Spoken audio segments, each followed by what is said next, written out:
Praise the Lord. Good morning. Welcome back to JCILM School. A warm welcome to the School of the Holy Spirit. Praise God. Thank you, Jesus. Good morning, Doctor. Good evening, Dr. Elizabeth. Good morning, Dr. Sister Christina from Dubai, as Morning. well as Christina from Australia. Praise God. Thank you, Jesus. Good morning, good afternoon, good evening, my dear brothers and sisters in Christ. Welcome back to JCLM School, the School of Canada teaching. So let's all pray in tongues as we thank the Holy Spirit for taking complete control of the sessions which we are going to study today as well as down the line as well. Praise God. Thank you, Jesus. Hallelujah. Rahabaru shitedi dedi shikoro koto shike dedi dama shite.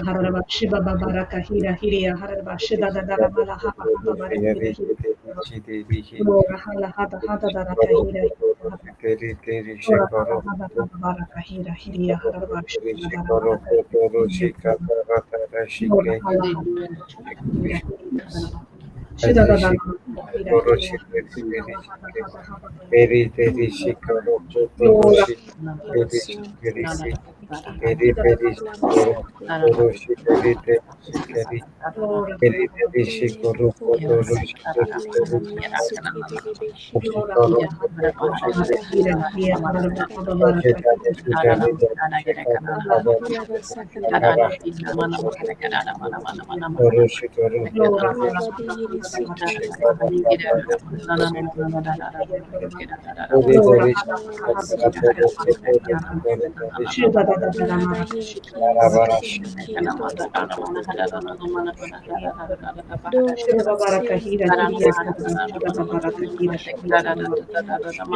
Ulava saka deri kederi kenishu kunishu kuladi. Kuladi hidi hidi hidi hidi hidi.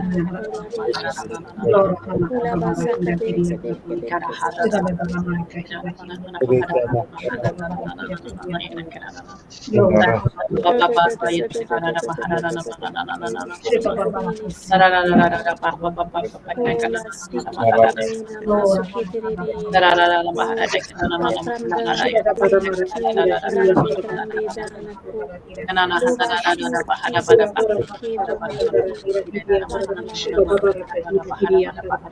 Lo lo lo lo lo lo lo lo lo. Kisa teriri ki. Lo lo lo lo lo lo lo lo. Ola Oladi niki di di di di di di di di di di. Praise the Lord. Thank you, Jesus. Hallelujah. Thank you, Jesus. Yes, sister, you can start. Praise God. Thank you, Jesus. In the name of the Father, the Son, and the Holy Spirit. Amen. Father, we thank you, we praise you, and we glorify you. Thank you, Father, for this beautiful opportunity of being in your holy presence this beautiful day. And here we are, Lord, to glorify you for being an awesome way maker, a miracle worker in our lives, Father. And you are indeed the light in the darkness. Yes, Father, that is who you truly are. We give you praise. We exalt your name above every other name. You are worthy of every praise. Father, we thank you. You said, Lord, pray without ceasing, rejoice evermore, in every circumstance, no matter what. Here we are, Lord, to give thanks to you. Thank you, Father, for when we call upon you, you always answer us. You not only answer us, but you also show us great and mighty things. Thank you, Jesus. Teach us and fill us, Lord, with your wisdom to navigate ourselves according to your word. And thank you, Lord, that we are fully equipped and are getting stronger with all the powerful truths and the teachings that we receive each and every day, enabling us and empowering us to carry out your will, living spirit controlled lives, learning and practicing everything, Lord, to crucify ourselves on the cross willingly for flesh to not dominate. Thank you, Jesus. Spirit of God, make today's teaching easy, simple, and practical for us to understand, enabling us to make changes where required, and for us, for our lives to never, never, never be the same. For we know and we know, Lord, that you are doing something good and new for us this day. Thank you, Jesus. Help us to be meek and humble at heart. Let it be everything of you, nothing of us. While you increase, we decrease in every way. We thank you, Jesus. We glorify you. You deserve every praise. In your glorious and mighty name, Lord, I pray. Amen, amen, and amen. Thank you, Jesus. Amen. Amen. Praise God. Thank you, Jesus. Hallelujah. Amen. Amen. Amen. Thank you, Jesus. Thank you, Abba Father. Thank you, Holy Spirit. Hey, thank you, Holy Trinity. Beloved, you are going to be with us and let's do this together. This beautiful recap from yesterday's teaching. Thank you, Dr. Liz, Dr. Jude. Yes, Dr. Jude, with the preaching, healing, and deliverance doctorate. And Dr. Christina, thank you for Praise partnering God. with us as we journey on this recap. Thank you, Holy Spirit. So, we have been studying on spirit controlled life. Are we living a spirit controlled life? So, the last 2 days, Papa's been teaching us, and amazing, amazing truths coming from these classes. So, let's get in. Um, so, the spirit controlled life is a life where a person is completely operating on love, using love. And God desires for us to upgrade ourselves to His standard of love. And to move to His standard, we have to be controlled and led by the Spirit. And Jesus said to us in the Word that His words are spirit and life. So when Jesus is giving us a teaching, it is a law, and He desires for us to abide in His law.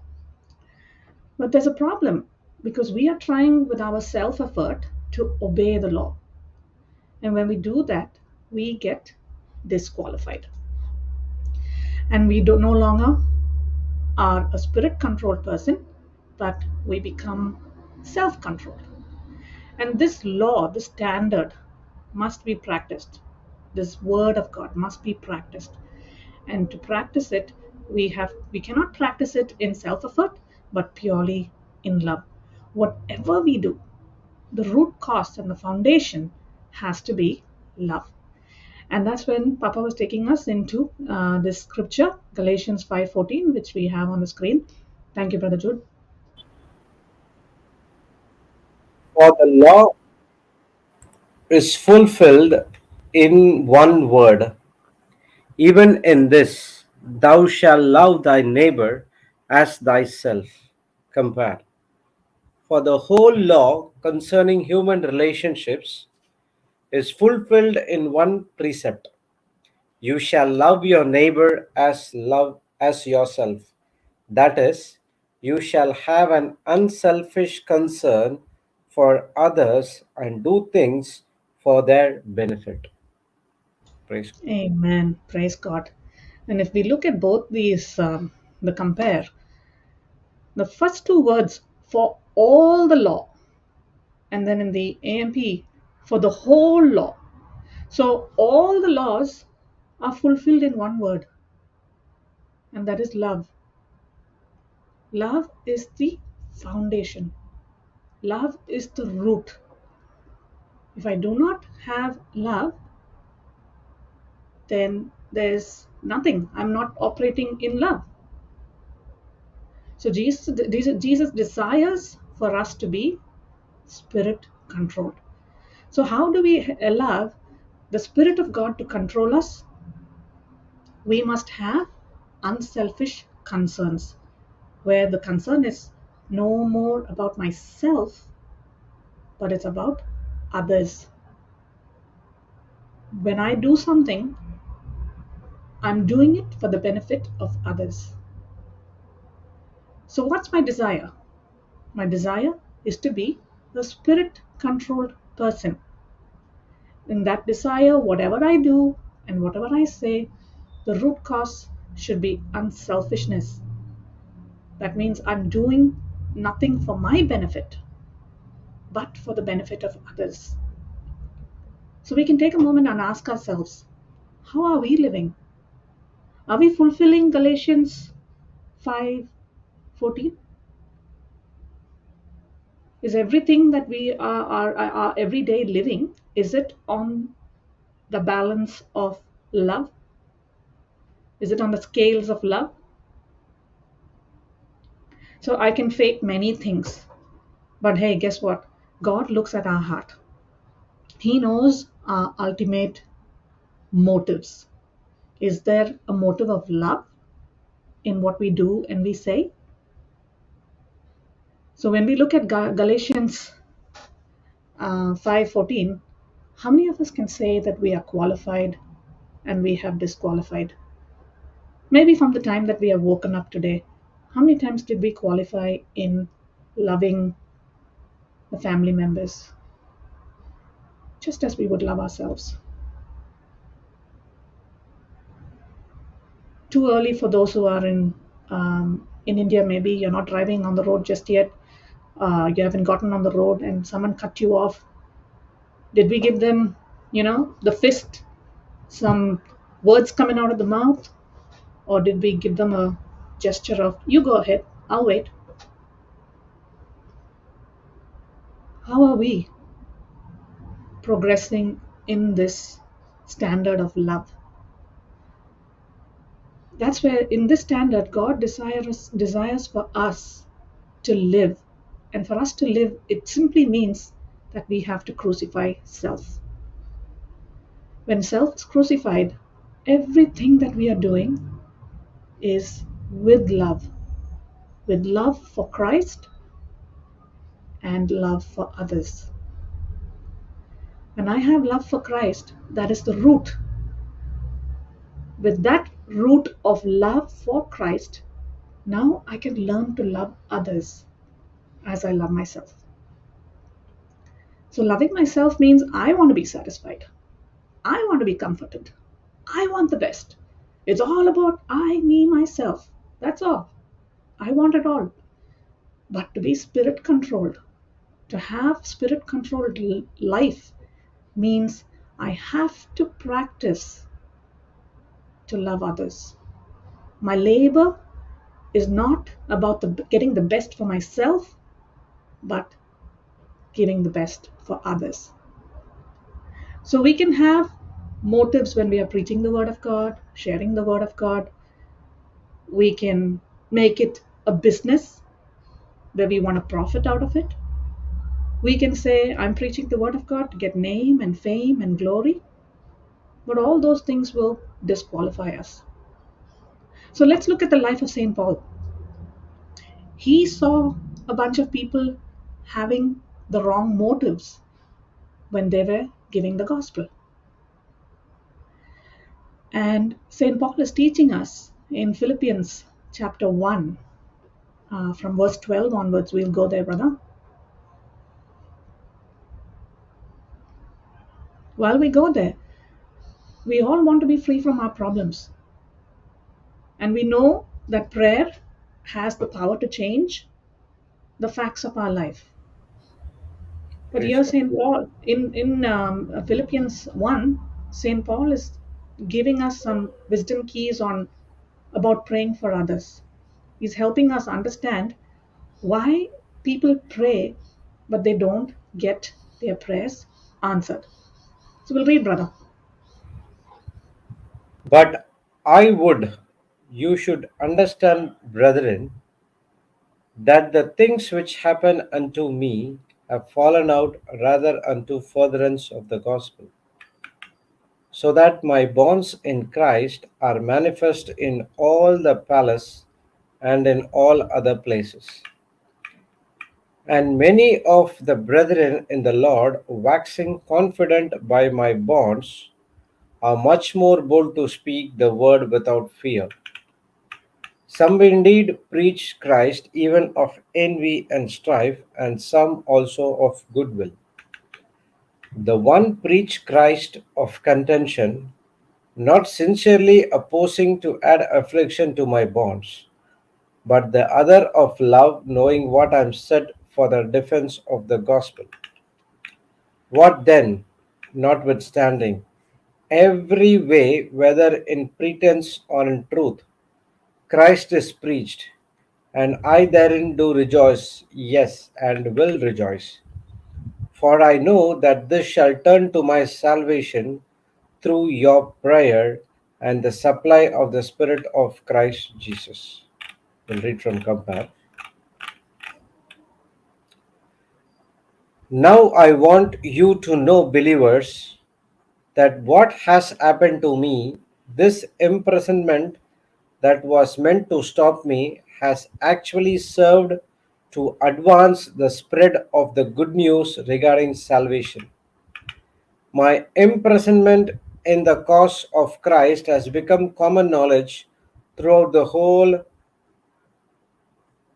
Pra- Praetorian Imperial Guard and to everyone else. Because of my chains, seeing that I am doing well, that God is accomplishing great things. Most of the brothers have renewed confidence in the Lord and have far more courage to speak the word of God concerning salvation without fear of consequences, seeing that God can work His good in all circumstances. Some, it is true, are actually preaching Christ out of envy and rivalry toward me for no better reason than a competitive spirit or misguided ambition, but the others out of goodwill and loyal spirit toward me. The latter preach Christ out of love because they know that I have been put here by God on purpose for the defense of the gospel.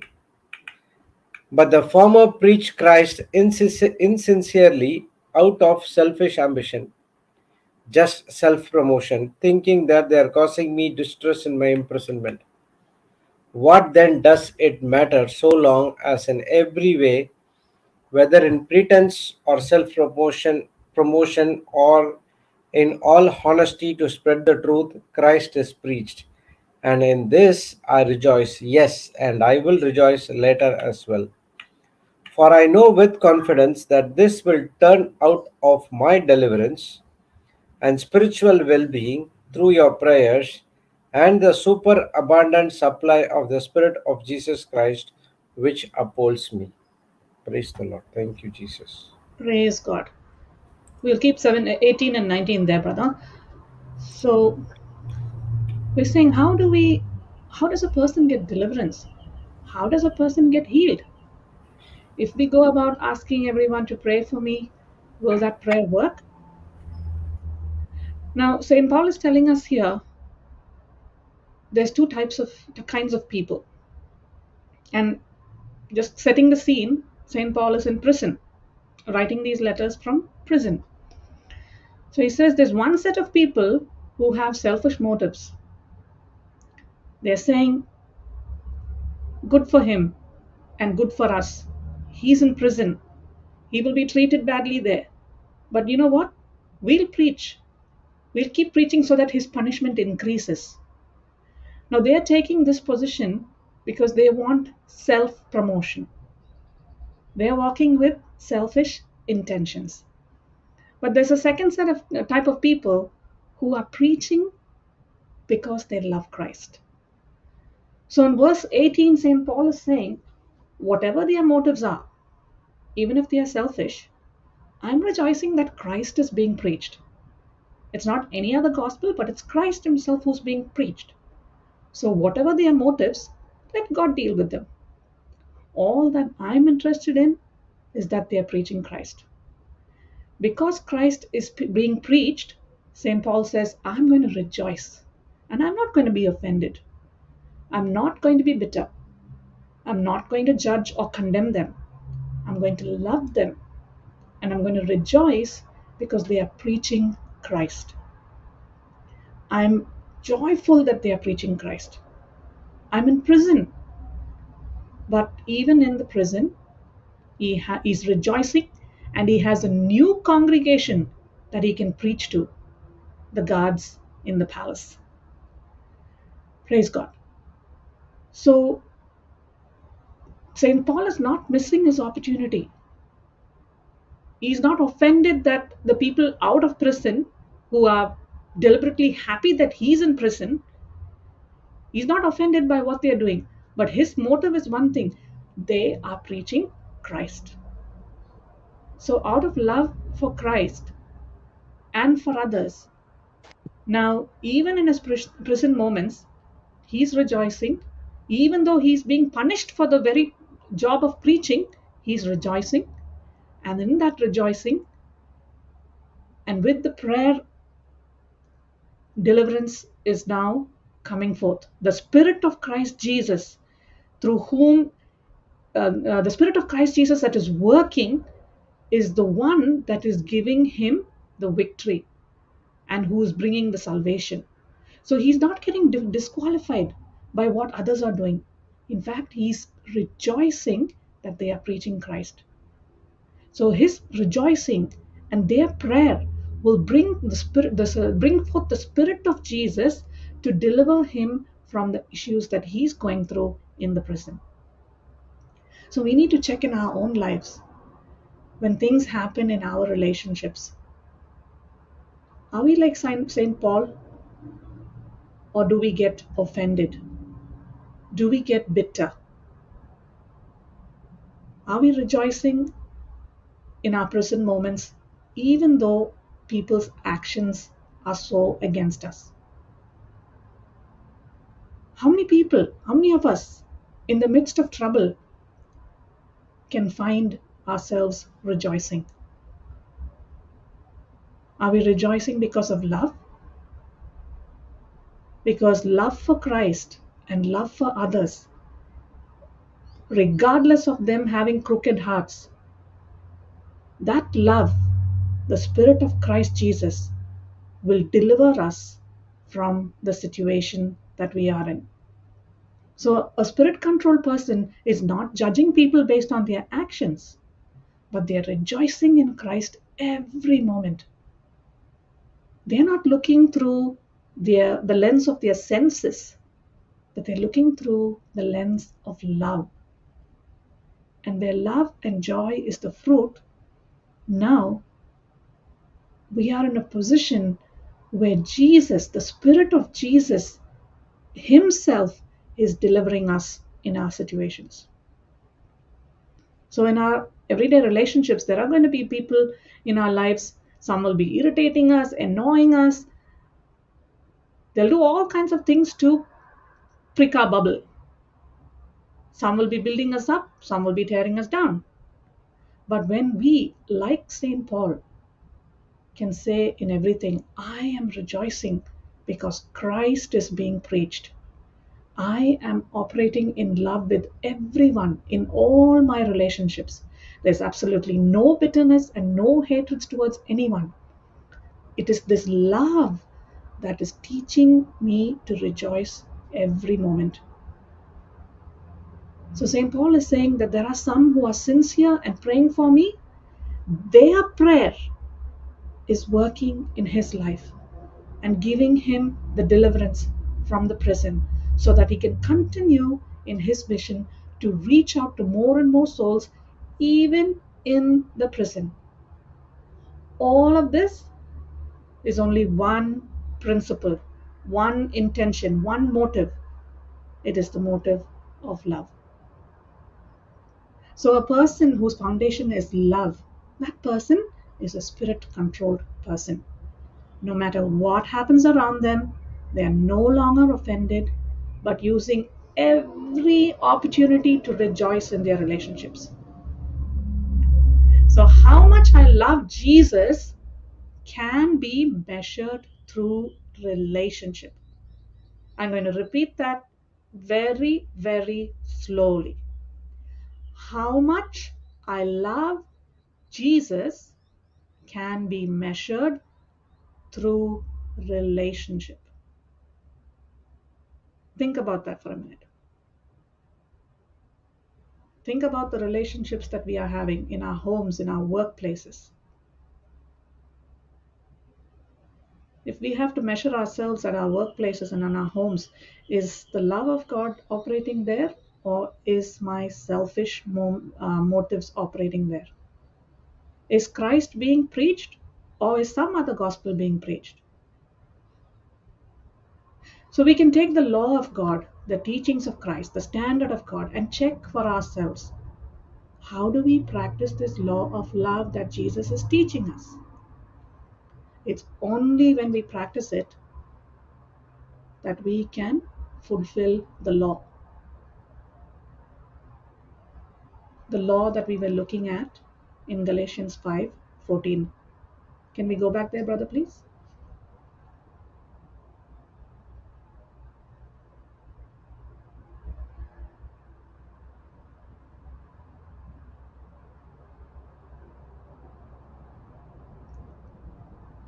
Brother, can you highlight that word love, please?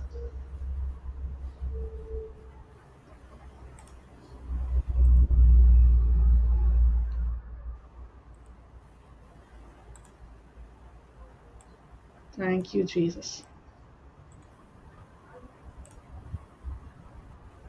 But in parallel, I think it won't come. Okay, like No problem, brother. No worries. So the for whole, yes, brother, read. for all the law is fulfilled in one word, even in this: Thou shalt love thy neighbor as thyself. Again, repeating, for all the law, for the whole law concerning us, the Ten Commandments, every law that is operating on one law, the law of love. The law is fulfilled in just one word, and that is love. So, is Saint Paul practicing love in the prison? Yes, he is. Is he getting bitter because they're preaching out of selfish motives, selfish ambition, self promotion? Is he looking at their heart condition? No, there's no judgment there. He's rejoicing that Christ is being preached. So again, the whole law is all about my relationship with Christ. Does Paul need to use his binoculars and his microscope and his telescope to operate? No. He's using only one lens of love. So with a spirit controlled person, they are operating one sided. Whether you are good to me or you're bad to me, whether you are going to hurt me, I'm still going to love you. My love for you, it's one way. I'm not expecting anything back in return. I'm led by the Spirit, and the Spirit of God is teaching me to love you anyway, even if you're going to cause me trouble. I am loving the way Jesus loved. So, a spirit controlled person is no longer controlled by emotions and feelings, no longer thinking about I, me, and myself. They are nailed to the cross. That self-righteous nature is nailed to the cross. And now we're living the resurrected life of Jesus, where the Spirit of God is controlling my life. I no longer live. It is Christ who is living in me. So when someone's irritating us, it's so easy to get into the flesh. But the bottom line again of every relationship is love. Agape love. The root is agape love. How do I know the root is love? When I know that I'm no longer concerned about myself. I no longer want benefits for myself, but the concern and the benefits have shifted from myself to others. My old nature was all about benefit for myself. My new nature in Christ is self is crucified. My life is now poured out to bring benefit to others. And in whatever I'm doing now, I do everything free, no charges included. FOC, free of cost. Because I have freely received and I freely give. So with Jesus' teachings, what happens is some of us treat the teachings of Jesus as an enemy, because the flesh does not want to have anything to do with any kind of selfless teaching. So am I in that category? Do I treat Jesus' teachings as my enemy, where I'm rejecting it? I don't want to do anything that God's word tells me, because what he's asking me to do is too difficult for me. My flesh wants to rebel. My flesh is rejecting his teaching. My flesh is resisting his teaching. When I see those fruits, I know that I'm not wanting to hold on to the teaching of Jesus. I am an enemy of Jesus' teachings. The flesh is always wanting to do its own thing. I want it my way. If I'm doing my own thing, then I'm against the law of Christ. I am not operating in love. The law has become my enemy. But because now I have a freedom, which we saw in Galatians 5:13, I use this freedom that I have in the way God wants me to use it, not the way I want. I can say I have a license to live my life the way I want. But when I do that, I become an enemy to the teachings of Jesus. Do we like freedom? We sure do. We enjoy our freedom. Do we want to live our life of freedom? Yes. But what type of freedom? Are we living the freedom of the flesh, where I'm giving into the passions of my flesh? Or am I living with the freedom that God has given me, where I'm using every opportunity to nail my sinful nature on the cross, and through the love of Christ that is abiding in me, now I'm serving and seeking the best interest of others? If that's what I'm doing, then I'm not treating Jesus' teaching as an enemy. So Papa gave us the example of the law being an enemy with the prodigal sons. Praise Jesus. Thank you, Jesus. Is Papa in the house yet? Yes, he's there. Papa, do you want to take on? Yeah, because at 4 o'clock I have to be there. Yes, Papa. Go ahead. Thank you, Jesus.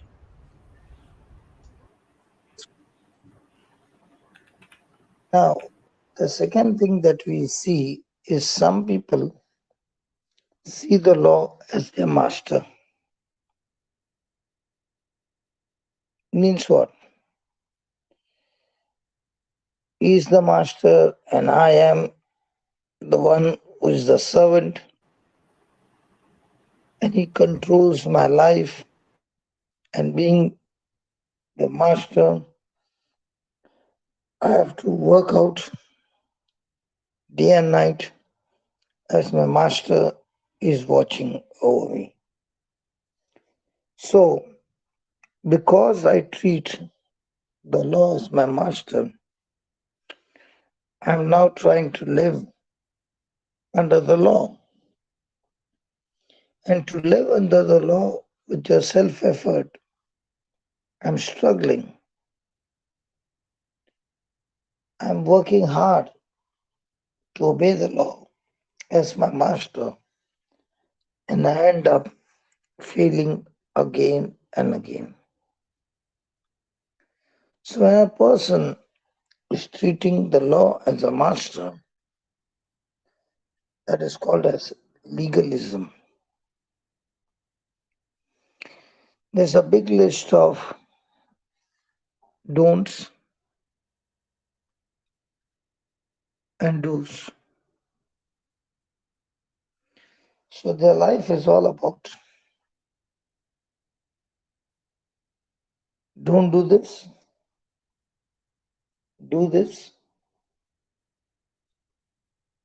and by don't do this, even if there are 10,000 don't do this,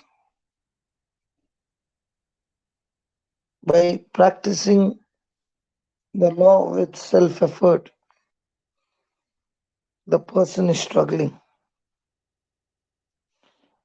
And nowhere will this don't do this and do this will ever make a person more like Jesus. There's a constant war that this law is my boss, is my master, and therefore, whether I like it or not, I have to keep the law.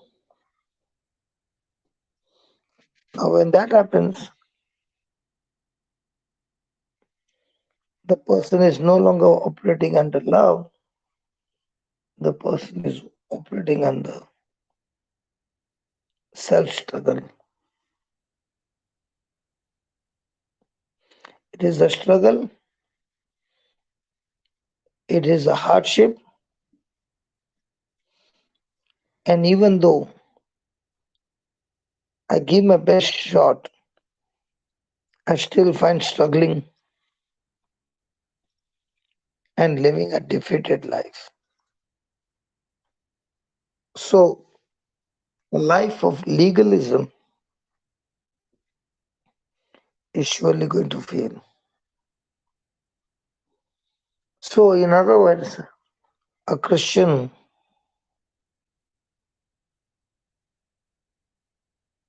or the Christian life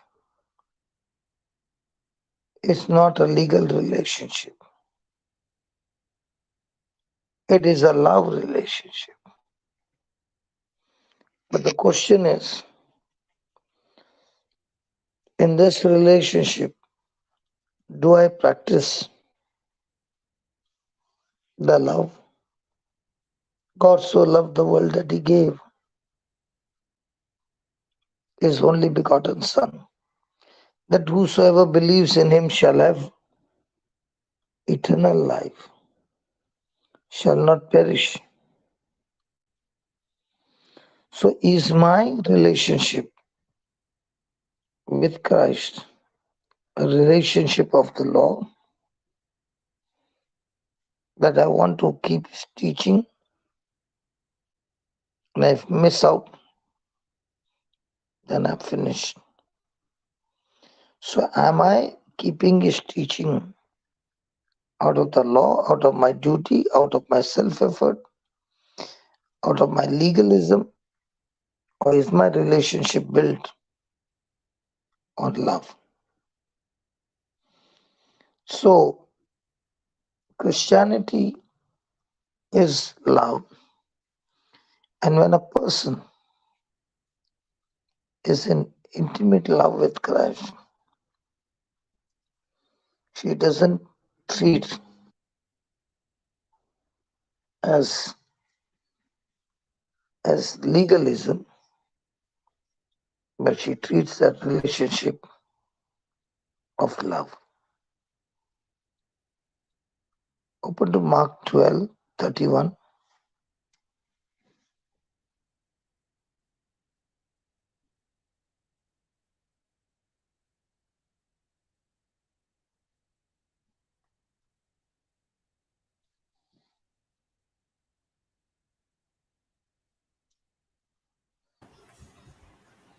And the second is like, namely, this: Thou shalt love thy neighbor as thyself.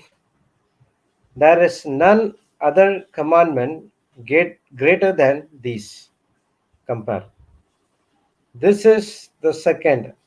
You shall unselfishly love your neighbor as yourself.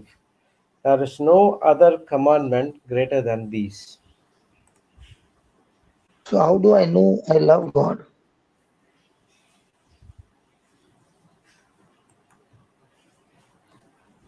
When How you do I, share when you Hmm. share the love which you received from God to others unselfishly, only looking out for their benefits, not expecting something from them. Is this a commandment of love? What, Papa? Is this a commandment of love? Because we cannot love ourselves without experience that love from God, right? No, I'm asking you, is this a commandment or is it a suggestion or is it an No, it is obligation? a commandment. It's a commandment. So We have to. is there any other way out? No way. So We in have to this do. commandment, he says, you love your neighbor as yourself. Now, do I love myself? That is the question. Do I love myself? Initially, no. Hey, come on. We always love ourselves. But Papa? We always want the best. We Hmm? always want comfort. I can see Dr. Elizabeth laughing from Canada, and I can hear it in Belgium. Praise God, That's Papa. what I said. No. What you said? No. I said Don't, I did don't, not we, allow don't me we from. love ourselves? I mean, love ourselves in the sense I say I want the best, or why I am here, I'm useless, or something like that. In that way. In other words, you want the best, right? Ah, Now, when it comes because to others, do we do the same for others? no. That is called love yourself. Hmm. Praise God. Praise God. So when it comes to ourselves, is it always the best for us? Yeah, definitely. So is it always the best for others? No, in my case, not at all. But is that a commandment? Yes, we Yes. have to do. So how do I love God? How do I know I love God? How do I know that I do not use the law as my master, but as my lover? Because the more and more I have intimacy with God, the more and more I find myself submitting to God. And the more and more I submit to God, the more and more I find myself resisting the devil. And what is the devil wanting to do? He wants me to be tempted in such a way that I love myself more than anything else. Myself is on the top. Myself is decorated. Myself is the most satisfied person. Myself wants the best. Myself wants the best food, the best dress, the best everything, the best. Myself wants the best position. But, but when I believe that this law is a law of love, means because God loves me, He has given me this law And I have the freedom to use this law and the teachings of the law with my self-effort or with love.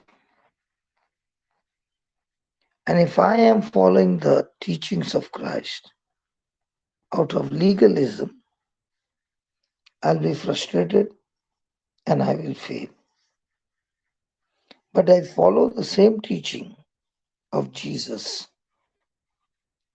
where I no longer put self-effort, but I believe in the grace of God that I receive. All I need to do is now exercise my faith to that grace. And now the commandment of following the commandment is supernatural. Wow. So when I am in love, I want to follow it because of love. But when I treat the law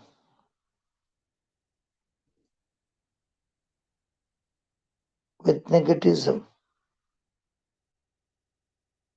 then my life is full of negative. And you don't do this, don't do that. And I end up in a bondage. And the bondage is the bondage of self-effort.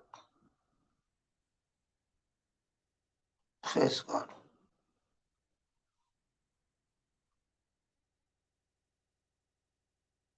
And that is what Galatians 5:1 says.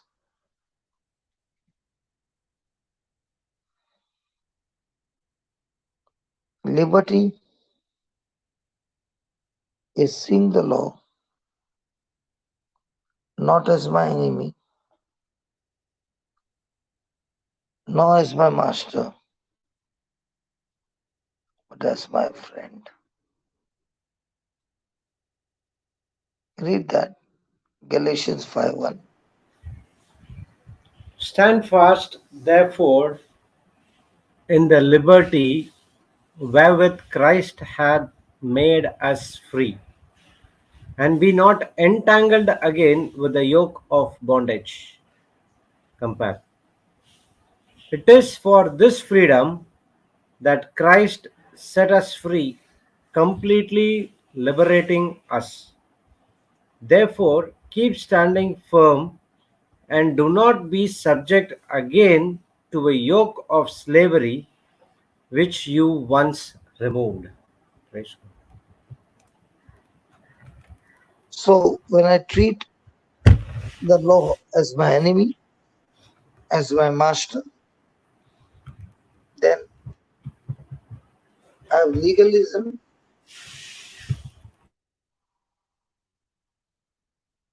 I have the license to do what I want.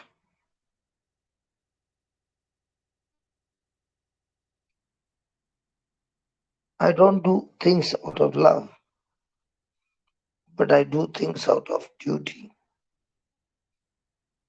And there's so much of frustration.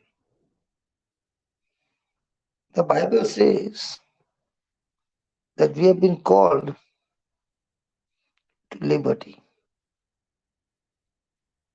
Now, I have my freedom and I can live my life spirit controlled or self controlled. And if it is self controlled, then to fulfill the carnal flesh, I will misuse the resources. So, in other words, even though I've been given the freedom does not mean I want to do my own way, my own thing. That's not freedom.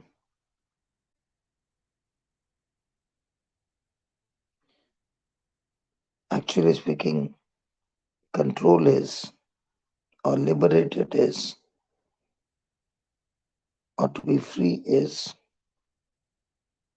when a person understands and knows control. What do you understand by that word? Until the person knows control. Surely the prodigal son had temptation to go to the other side. But if he knew that he has got self-control, he would have never allowed that liberty to have a hold on him and allow the self to dominate. The self now wanted to go to the other country, having nothing to do with God, his father, or anybody. He wanted to do his own thing, which he did succeed in doing his own thing, and he did leave his father's house, and he did go with the wealth to a place unknown. Now, was he controlled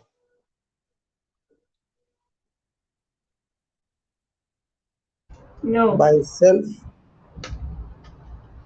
or was he controlled by the spirit? Self. Self. So, we have a life of liberty, we have a life of freedom. Does that mean with this liberty, myself can do whatever he likes to do? Or is this life under control, where he's no longer allowing the flesh to have a hold? So, Jesus said to those who believed in him, if my word abides in you, then you are truly my disciple, and you shall know the truth, and the truth will make you free. So, how can I be a disciple? A disciple is the one who disciplines himself. Praise God. A disciple is a person who disciplines to have self-control, that he does not allow himself to dominate, but he allows the Spirit to dominate him.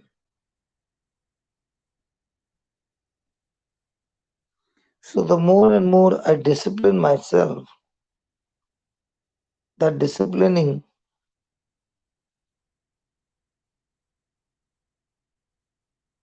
does not mean that I lost my liberty. In fact, the truth is, when I'm under control, when I'm under discipline, this kind of life leaves her to liberty, because now the person is no longer living by license, neither living by legalism, but living by liberty. So in our everyday life, how do I treat the other person is a big question. If I'm consumed by the Spirit of God, then that Spirit of God will make me free.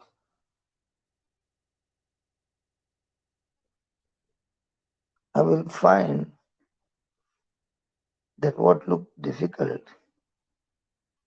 now is looking absolutely beautiful. And the beauty is, I'm not controlled.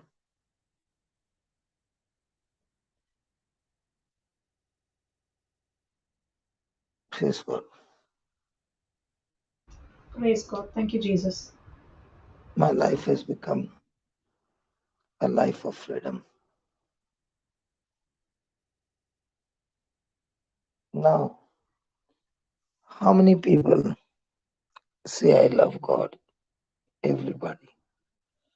But how many people are proving to God that I love Him by my action? And that action also is not mine. It is not self-effort, but it is God whose labor is working to set me free. So the more and more the person is disciple, his life is now disciplined and he experiences freedom from every area of lust, of sin, of broken relationship, because now he is using his liberty to practice love. And now he understands where there is love, there is God's favor. So the challenge is, how quickly am I ready to change? Am I ready to change from spirit controlled life of God's life? Praise God. Thank you, Jesus. Thank you, Jesus. So getting up in the middle of the night, is it a law? Is it legalism? It is a license? Or is it love?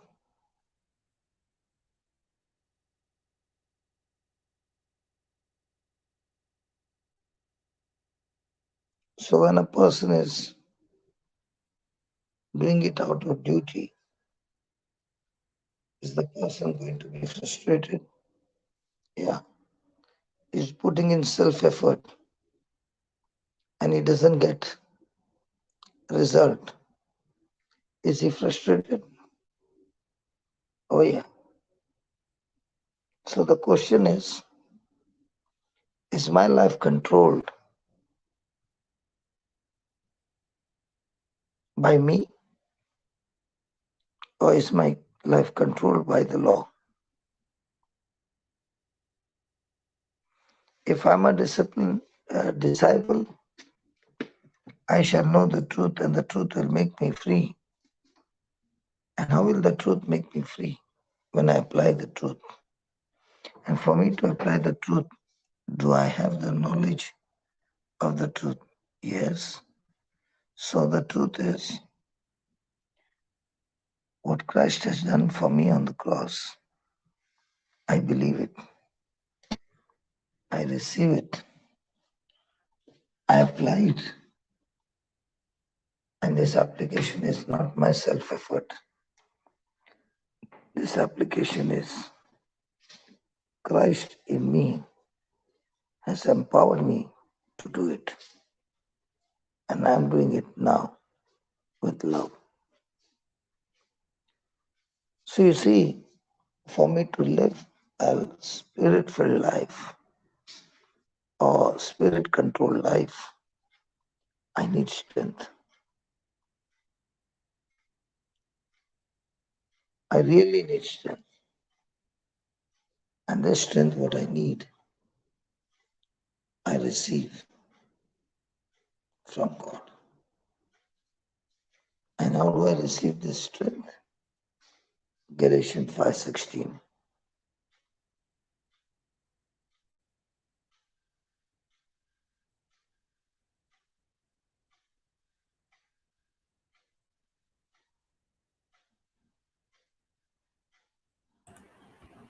This I say then, walk in the Spirit, and you shall not fulfill the lust of the flesh.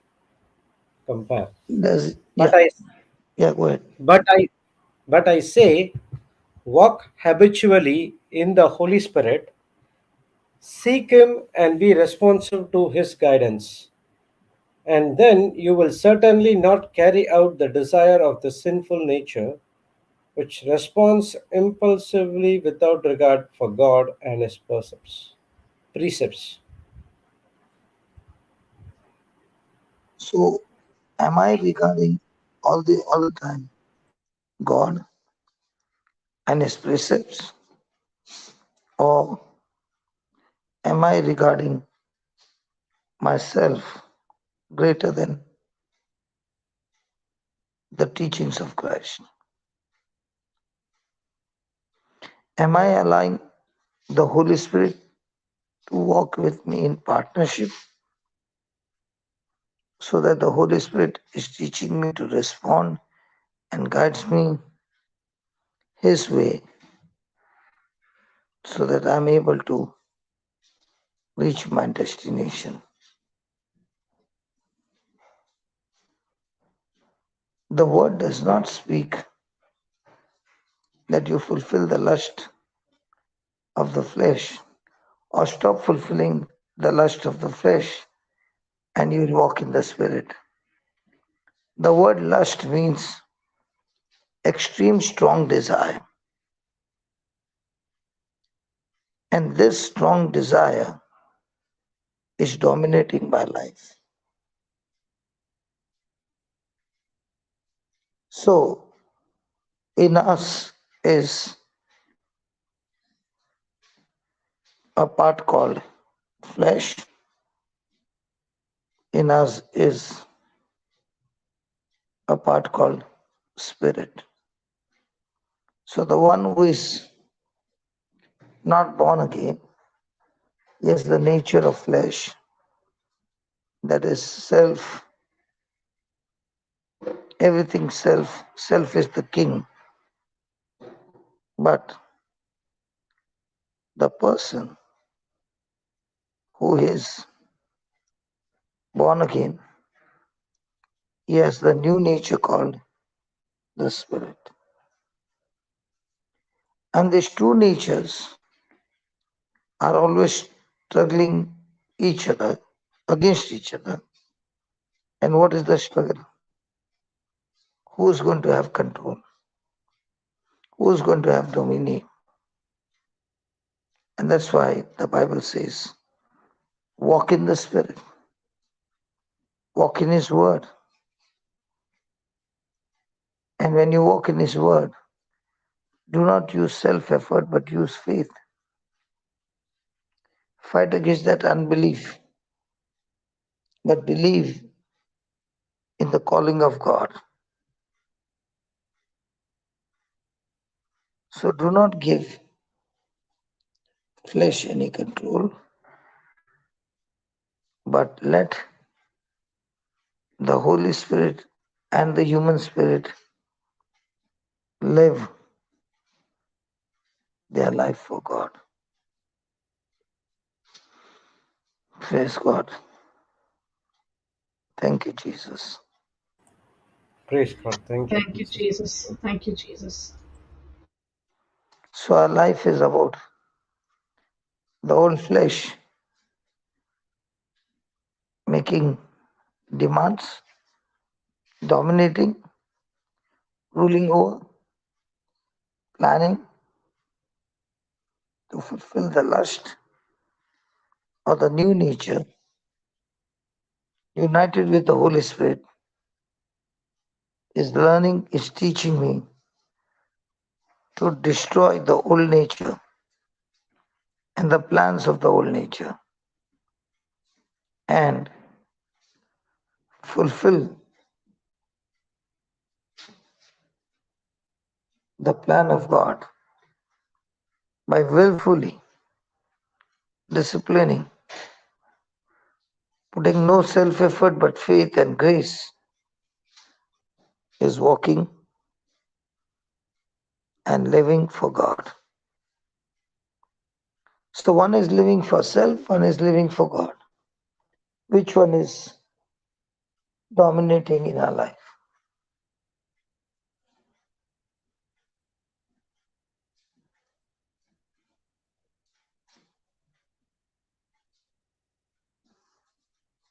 Praise God. Which one dominates? Self, when not walking in the Spirit. So all the time, whose desires are dominating? Flesh. Flesh lives for himself or unto Mm. God. Himself. So how many times do you find your life is governed by self? Mm. But if you're governed by or controlled by the Spirit, you are no longer living your life for yourself. You live your life for God. Amen.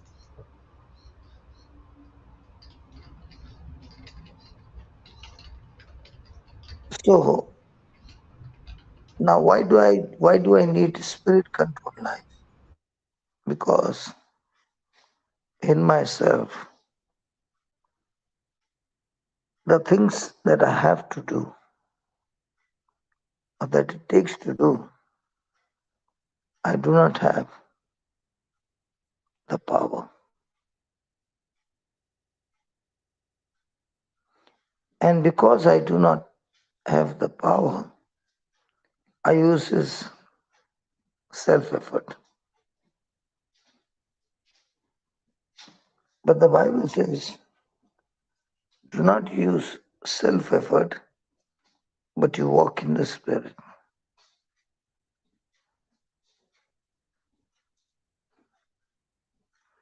Take the help of the Spirit and be controlled by the Spirit by believing in the Spirit. So many as times people think I must work hard to put to stop the lust of the flesh, and then I shall learn to walk in the Spirit. Absolutely wrong.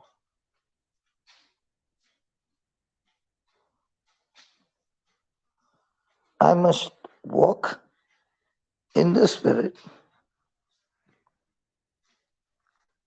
by the help of the Holy Spirit, and then I will experience the power of God operating on my life is so strong that it will destroy the lust of the flesh. Amen. Amen. Papa, Yeah, so what just to give a little add on here, when someone comes and shares their testimony and say, um, alcohol didn't I did not leave alcohol, alcohol left me. okay. That is the clear that is a good example of a person who has been walking in the Spirit, not trying his best to uh, abstain from drinking, or saying, tomorrow I will not drink, from the after Easter I will just before Lent I will not drink, after Lent I will not drink. That person is a person who is operating in self effort. But the self effort is not the one that needs to come first. The first part that needs to come is walking in the Spirit. And for those that we see who are walking in the Spirit, when those testimonies, when I hear them, we know that that person is walking in the Spirit because they're constantly feeding the Spirit. And that's when they're saying, hey, addiction did not, I did not leave the addiction left me. Now Correct, Papa? there is another that's incomplete. Mm,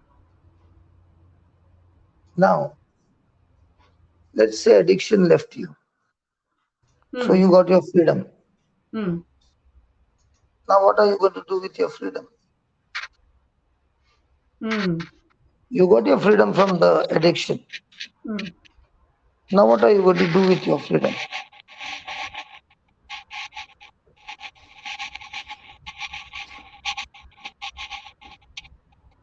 What we saw That is yesterday. why the problem is when the testimony is given that I got freedom from alcohol or drugs. After my freedom, who am I living for?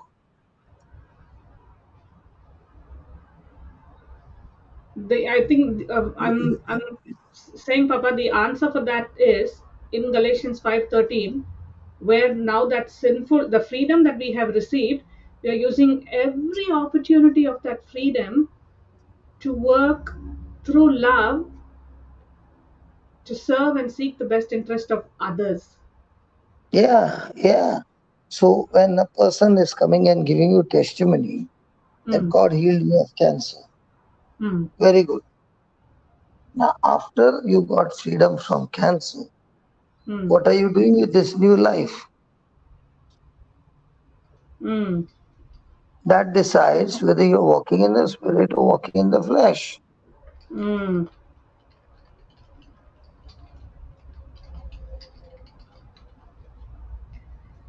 Wow. So we do not become like Jesus, okay, by doing all things or by following all the system with self-effort. Because the key for everything walking in the spirit is holiness. Right? Yes. Now listen carefully. Yes. Walking in the spirit does not mean holiness will lead me to Christ. I repeat again. Walking in the spirit is holiness, and that doesn't mean that holiness will lead me to Christ. Or holiness is the way to encounter Christ. It's the other way around. Christ is the way to holiness. Amen. Because Christ is in me, He is teaching me not to get entangled into sin, but walk into holiness. Amen. So, Paul does not say that if we do not walk in the flesh, then we will walk in the spirit. No. He says, you got Christ. Now with Christ, let Christ rule over your life and control your life, and therefore you walk in the spirit. So when you're walking in the spirit, obviously you will not fulfill the lust of the flesh. And very important, you will no longer live your life for yourself. You live your life for God. Amen. Amen. Praise God. Thank you, Jesus. So because I'm in Christ, He is the way, He is the truth, and He is the life. He is the way, He is the truth, and He is the life will not lead me to Christ. But because I have Christ, He will lead me to the path of holiness. He will get me out of flesh and take me into the path of holiness. Now I understand, Papa. When we say Psalms 23:3, He restores my soul, and He leads me in the path of righteousness. It is not Yeah. myself who is restoring my soul. If If I can do it myself, Mm. then I don't need Christ at all. Exactly. Because I cannot do it, I'm trying to use my self effort, and Mm. that irritates me even more because it ends up with failure. Mm. But because of Christ and His power of love, that He restores my soul. And Amen. because He restored my soul and He's made me understand the truth, now I find the desires of the Spirit is giving me more pleasure than the desires of the flesh. And it is because of this desire I'm running day and night. And the running is only because of grace and it's only because of love. I have to be there. I have to leave the place at 4 o'clock. But here I'm still teaching. I have to go to the airport. But I'm still teaching.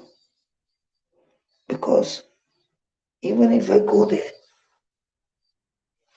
I believe my God will make a way that the immigration line will be shortened and I'll be able to use this extra 10 minutes for the kingdom of God. Thank you, Holy Spirit. Thank you, Holy Spirit. So every moment you are thinking that your life is a blessing, how do I bless? How do I bless? Yeah, 5 minutes. I'll just change it up. No, in 5 minutes I'll be back. So I'm only thinking the brother who is supposed to take me is ready and waiting for me.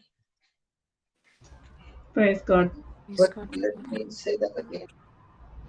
The whole day you're thinking, how do I bring blessing to others? I don't want to live my life for myself. So a spirit controlled person, when he makes choices, his choices for others will be on the top list because the teaching of Christ will teach you to keep others on the top with the faith that you have received. Now, the good work that I put in is not my own. Because He has regenerated me, recreated me, the new created spirit is longing to live for Christ. Is it making sense? Yes. Absolutely. And Absolutely. Yes. Yes, absolutely. thank So you. this new generated spirit is teaching me to live selfless, taking every opportunity to be a blessing to others. So now you are no longer interested. Who is going to bless me? You are interested. How can I be a blessing? It's a huge difference. Absolutely. Absolutely. So you must ask yourself every day, if you're a spirit controlled person, where do you use your time? What is your top priority? God or self? And the more and more it is God, the proof is when your vertical line is strong, horizontal line will be strong by default.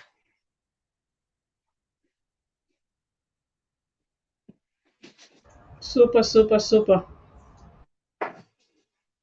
So just because I got testimonies of what God has done, that does not mean I'm spirit controlled. Because if I'm spirit controlled, after I got those blessings and testimonies, I'm now living more and more for Christ and less for myself. That is what happened to the apostles on the day of Pentecost. When they experienced the Spirit of God, they realized that they are moving in the wrong direction. They realized the real Christian life is not to live for myself, but to live for others. And use myself to make other selves beautiful.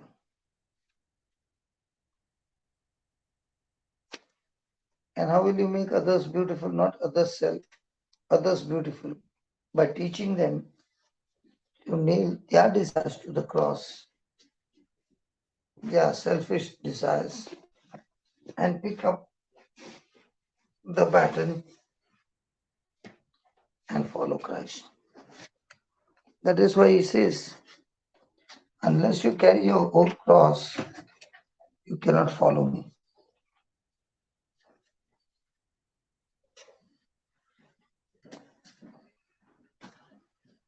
What do you say? Hallelujah. Hallelujah.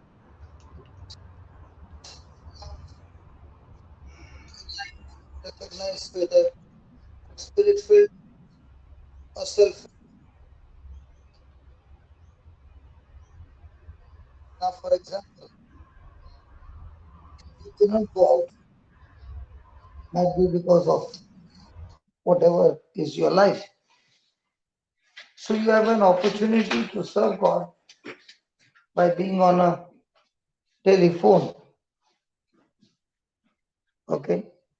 Now, are you giving regularly some time for the kingdom of God, or are you all the time thinking about self?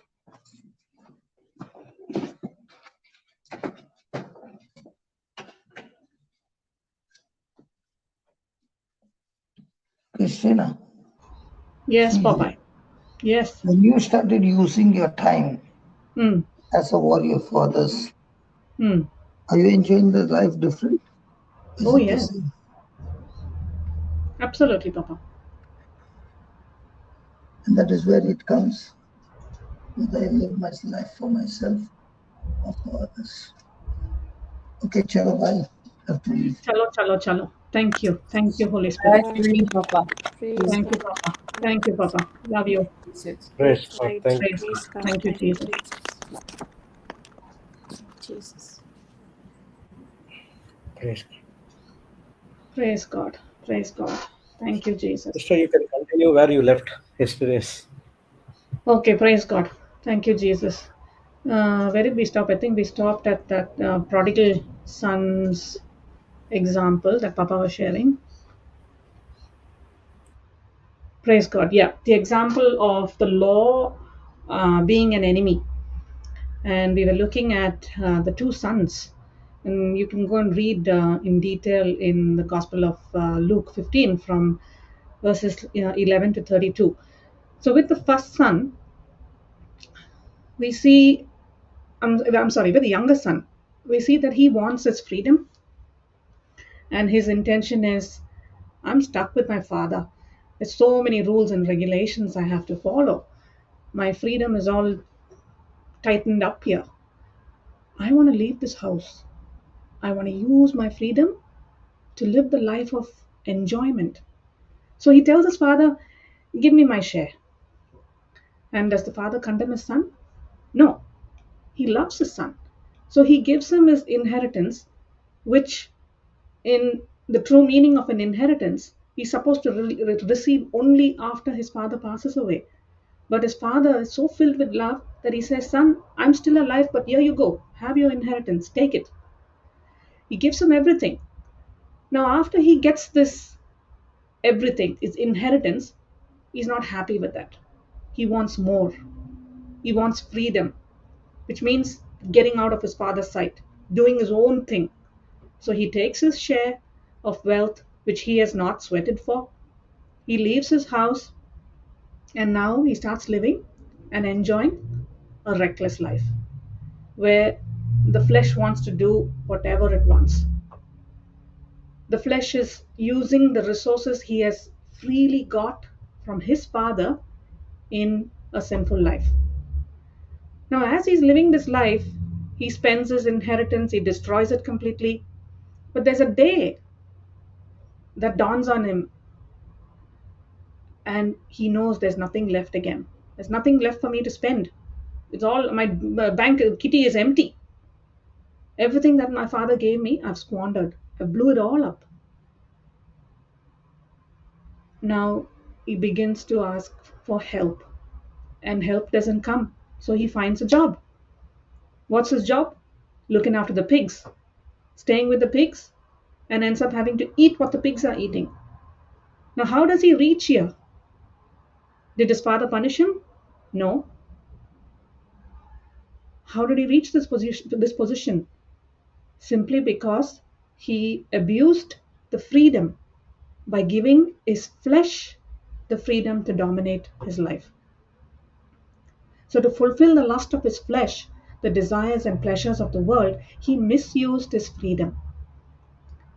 In other words, he used his freedom in such a way that what looked like freedom to him, the freedom of getting away, the freedom of having my father's inheritance way before time, all of that was nothing but a snare that the devil got him caught into. And that made him a slave.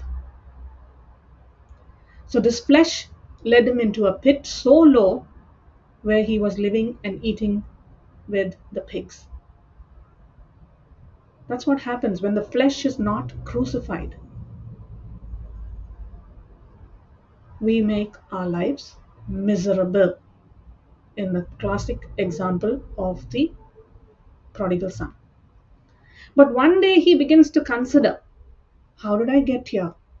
How did my life become so miserable? What's the reason I've reached this pit? And he begins to compare. And in this comparison, he discovers for the first time how much his father loves him. He understands that the rules and regulations that his father put for him not to cross the borders, those regulations were not to kill him, not to kill his freedom, but instead for him to use his freedom in a more rejoicing and profitable way. He realizes that even the servants in his father's house are treated well. And he was in a place where his boss doesn't think about him, not giving him money to eat, no place to stay, that he's literally living a messed up life with the pigs. Now, considering all this, he realizes that he has abused this freedom. And just to bring us back into the context of the teaching, we were studying on Galatians 5:13, where we are understanding what we need to do with this freedom that we have got. Are we going to indulge in our old sinful nature? Or through Christ, through love, are we going to serve and seek the best interest of others? So he realizes that this very freedom that he wanted to get away from, he now needs to embrace. So he goes back and to his father's house, because he knows his father is full of love, and he says, my father will accept me not as and he's expecting his father to accept him not as a son, but to treat him as one of his servants. And he says, I will go and remain under the law of my father. The same law, I hated it at once, but now I know that my father had that law in place for me for my own good. I will go back and follow my father's instructions. It's going to cause me good. It will not bring me any destruction. I will go and submit to my father and tell him that I'm sorry. My father will surely accept me. Even as a servant, I will be pleased. and I will hand over my freedom to my Father. I will live the life that my Father tells me to live. And that will be a fountain of divine life, which I had once forsaken and rejected. Now, when we put ourselves in the life of the younger son, and with all our heart we say, Lord, I want to submit to you, because now I understand what real freedom is. When I follow the instructions of Jesus, I understand this freedom and this liberty that I have in Him, through Him, and with Him. And now I'm journeying, having a new journey where I'm nailing my pleasures on the cross and keeping it nailed. I'm not allowing the flesh and not giving it freedom to dominate my life. I'm allowing the Spirit of God to control my life. I'm living a life, Spirit controlled life. I've handed over my freedom to God, just as the prodigal son handed his life back into his father's hands. My freedom is now moving in the right direction, giving me a satisfaction, which is not of the flesh, but something divine. The same body which I once used to fulfill the lust of the flesh is now being utilized to fulfill the desires of heaven. With the same body, I'm able to bring so much benefit to other people. I'm not concerned about I, me, and myself, but I'm looking at ways to wipe away the tears of other people, using the truth that set me free to help them be free as well. I have a new license, and my flesh is nailed on the cross. I'm no longer living. It is Christ who is living in me. I'm crucified with Him. I've shared in His crucifixion. Christ, the Messiah, is the one living in me. And this life that I'm living now in my body, I live it by faith, by adhering to, by relying on, by having complete trust in the Son of God who loved me and gave Himself up for me. Now, I didn't make that up. That was Galatians 2:20. So now then we are looking at the second son. We saw the prodigal son, who is maybe the youngest son. Now we're looking at the elder son, who is the other son. He's also staying in his father's house. He's not gone out of his father's house. It looks to the world that he's, been the obedient son. But is there love in that father-son relationship? He's doing good. People are admiring him, and people are probably saying, look at that younger fellow. He left the house and he's gone. But this older boy, he's with his father, obeying his father. But was he really obeying his father or hating his father? We see that when his brother returns back. All that he was doing was pretense. It was false. Because he rejected his brother. He hated his brother. He questions his father. Even though his brother has come back, changed and transformed, a good person, he submitted back to his father. He's understood how sorry he is with his life. The father is rejoicing, but the elder brother is irritated. The youngest one hated the rules. He went out, he got messed up, he came back, he realized his mistake, he repented, he submitted his freedom to his father. He said, Father, I know how much you love me. And I know how much I should love you by following your instructions. Father, your intention is not to harm me, but to give me abundance by following your instruction. So this elder brother looks to be the one who's obedient all the time, having followed all the father's instructions.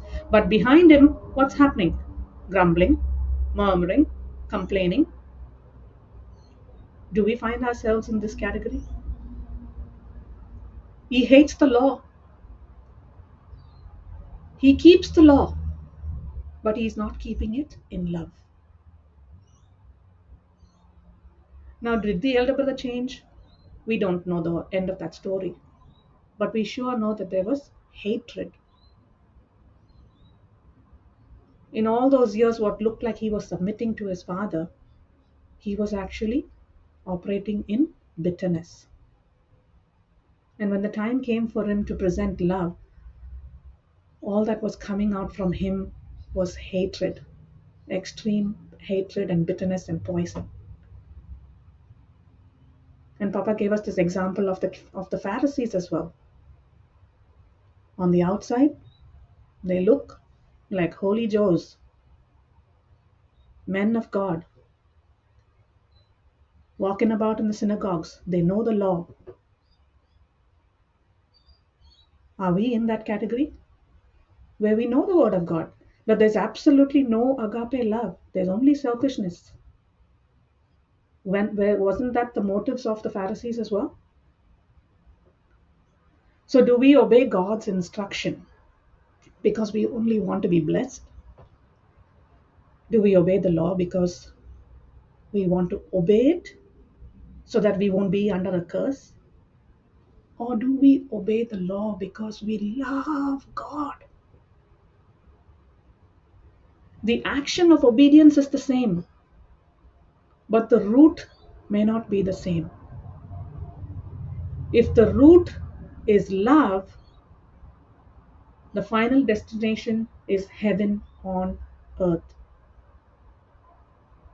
If the root is anything other than love, the final destination is hell. So it might be like the elder brother, no? Are we like the elder brother? He refused to enter the house. He refused to accept his brother. He refused to accept that feasting and that fatted calf that was cut.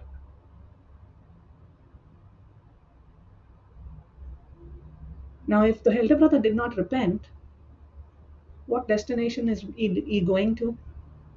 Towards hell. So Papa was teaching us about how do we treat God's word. Do we treat God's word as an enemy? Is it causing me to give up my freedom? Freedom is what I want. But we have to be very, very careful. Freedom is quite dangerous. That it can lead us into the flesh. And when the flesh has freedom to live the way it wants, we are now rebelling against God. So if we don't keep the flesh under arrest, the flesh becomes the dictator. Flesh starts taking control. The flesh starts destroying and torturing and tormenting us moment by moment and ends up making us miserable. Papa gave us an example about going to work, an example of freedom. We all are given the freedom to work. And some of us work, those 8 to 10 hours. And when we go to work, do we go there and do our own thing? Doctor, brother, Christina, do we go to work and do our own thing? No way. We have to solve what they're giving us to solve. Yeah, Exactly. We're following instructions. Now we have a freedom to go to work or not to go to work. Mm-hmm. But I surely go to work because I know I'm going to get something in exchange, aren't I? Yeah. Christina, you're going for those dirhams. Praise God. Doctor, you're going for those dollars. Somebody in India is going for the rupees. Somebody in UK is going for the pounds. It's called by different names, but it means the same thing. It's a currency. So I'm willing to follow the instructions to get my dollars. But what about in the kingdom of God? Am I willing to give my freedom to work in the kingdom where The wages is eternal life, fellowship with Christ, treasures in heaven. Do I want to give up my freedom to earn the wages of this world or the wages of the kingdom of God? Again, is the word of God, the teaching of Christ, is it my enemy or is it my friend? What box am I ticking? Am I obeying God's word because I want to be blessed? Then we are not living a spirit filled life.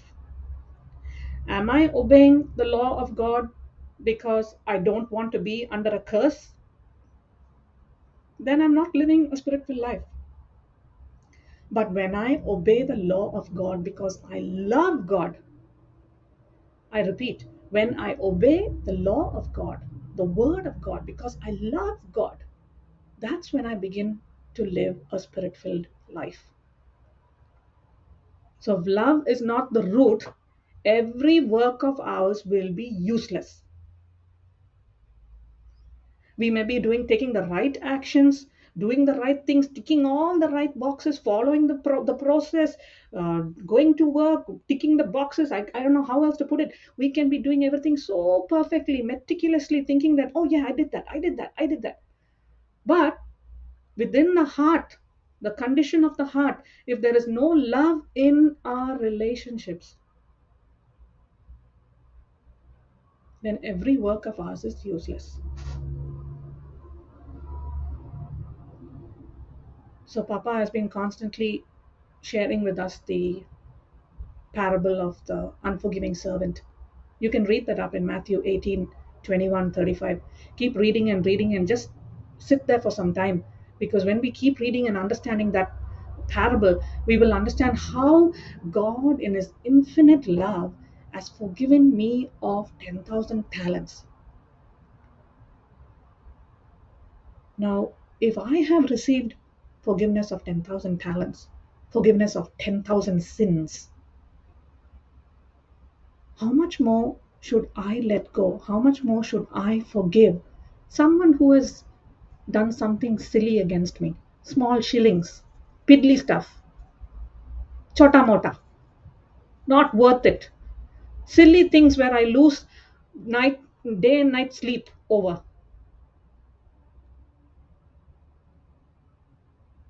Love and forgive others the same way God has forgiven me.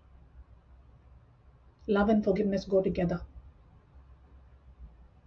We can see, if today, if those of us who are listening, if we can make a conscious choice, a conscious effort, again, not self effort, but effort that comes through the grace of God, through the teachings of God, by accepting that the teachings of God is my friend and not my enemy. When I go out there in the world and use the grace of God, then love and forgiveness becomes very, very, very, very easy. It's easy for us to use our resources for everyone who hates us also, when we understand this parable of the unforgiving servant. Because God has been so generous to us. Now, who are we to hold that generosity towards our brother, our sister, our spouse, our children, our neighbor, that work colleague? And now that I'm an owner of 10,000 talents, because I have sonship, I have the same inheritance as Christ Jesus. I have those 10,000 talents. And now my thoughts are, how can I go and distribute these 10,000 talents which God has given me before I leave this planet Earth? Because if I'm going to take 10,000 talents and go and stand up there, God is going to ask me, what did you do with those 10,000 talents, my love? I have to use it. What God has given has to be used. The seed that I have has to be planted so that it will become a harvest for someone else. And what best way for us to do this to those who hate us? Use it to those who are in the flesh. We lead by example. We bring them into the flock and we say, hey, You know, my life was tainted. List was endless. More than 10,000 talents was on my list. But let me tell you, when I received the 10,000 talents of love and forgiveness from God, my life was not just, you know, changed, it was transformed. And let me help you. Let me help my brethren, my beloved, no matter how tiring it might be. If we are operating in self effort, if we are trying to help someone come to Christ with our self effort, we will get exhausted.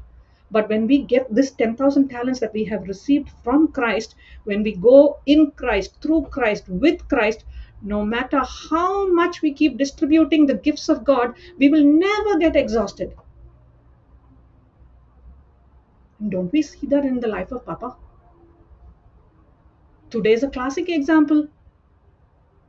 We can hear him running to the toilet. We can hear him putting the phone and maybe zipping up his bags and telling our beloved brother, I'll be there in 5 minutes. I'll be there in 5 minutes. What's he Yes. doing?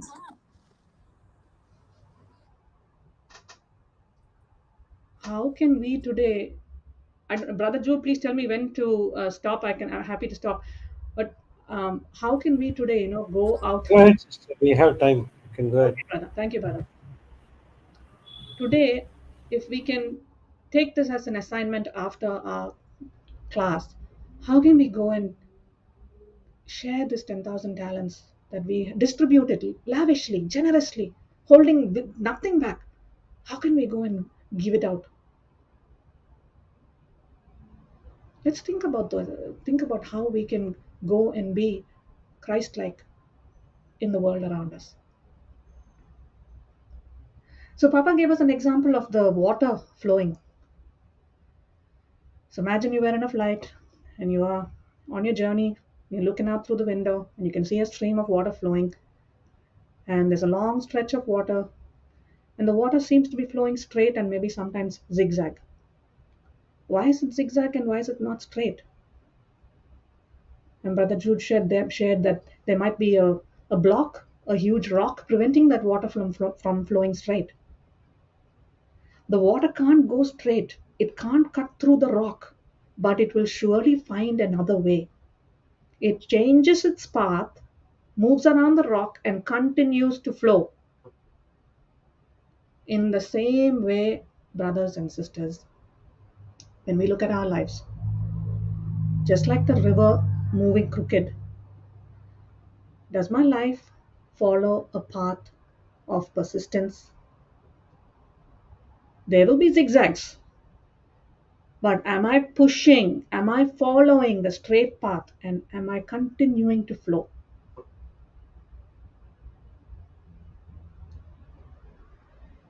Papa gave us the perfect example of a person who is spirit controlled, and that is none other than Jesus Christ Himself. Yes, we are learning from the life of Paul. We are learning from the real life examples from the people around us. But let's look at the example of Jesus, a perfect spirit controlled person. Jesus came to this earth with the intention that He has to die for His people. Imagine this. If the Father had to say, hey, CJ, you're going down there and I'm giving you this purpose, you're going to go there and you're going to have to die. Will I look at Him and say, yes, Lord, your will be done? Or will I say, you're not me, find someone else? Now, the same Jesus we are seeing, He's studying the scriptures. He's challenged the scholars. He's so full of wisdom. At the age of 30, he's baptized. And that baptism of Jesus is a proof that He is willing to be the scapegoat for mankind. In the whole Old Testament, the high priest would put his hand on the head of the scapegoat, and all the sins of the Israelites would be passed on to that scapegoat. In the New Covenant, we see Jesus, the scapegoat, going into the water, and John the Baptist, the son of Zechariah, the high priest, putting his hand on Jesus's head, and heaven opens up, and the Spirit of God descends on him. And Jesus is now ready for the mission. After the anointing of the Holy Spirit, he has to pass the test. The Spirit leads him into the desert where he is tempted. And what does Jesus do? He passes all that test in victory. Then he comes and he starts his public ministry, casting out devils, preaching, healing, and delivering. Everything's going beautiful as per plan. And he's without sin. And he knows he can live forever. His ministry is going super good. But he knows he has one purpose. And he's telling his friends, his disciples beforehand, I have to go to Jerusalem. And when I go there, they're going to hand me over to the authorities and I will be crucified. I will be put to death. But you don't be sorrowful. Hold on. On the third day, I will rise up and I will be with you forever. I have to go to this death because if I don't go through this death, you cannot be saved. Spirit controlled person. He has his eye on the prize. Single eye, not divided. God has given him an assignment and he does tick, tick, tick, tick, tick, follows the assignment, and even after following the assignment, he's with us. If we have to take the place of Jesus, our ministry is going super good, fantastic. But in that ministry, as a human being, will we go to Jerusalem or will we find another way around? We want to take the crooked paths. Jesus took the straight path. Our flesh is going to say, no, that place is not for you. Don't go to Jerusalem. That job is too hard. They are in this ministry, they're asking me to put the chairs, they ask me to wipe the chairs, they're asking me to serve the food. I'm not cut out for all that.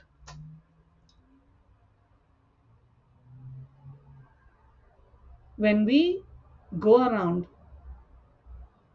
so that our ministry can continue, that's not ministry, because we are cutting it and we are tailoring it according to our needs. What Jesus is saying here is the purpose of my ministry is not healing and deliverance. The purpose of my ministry is to die.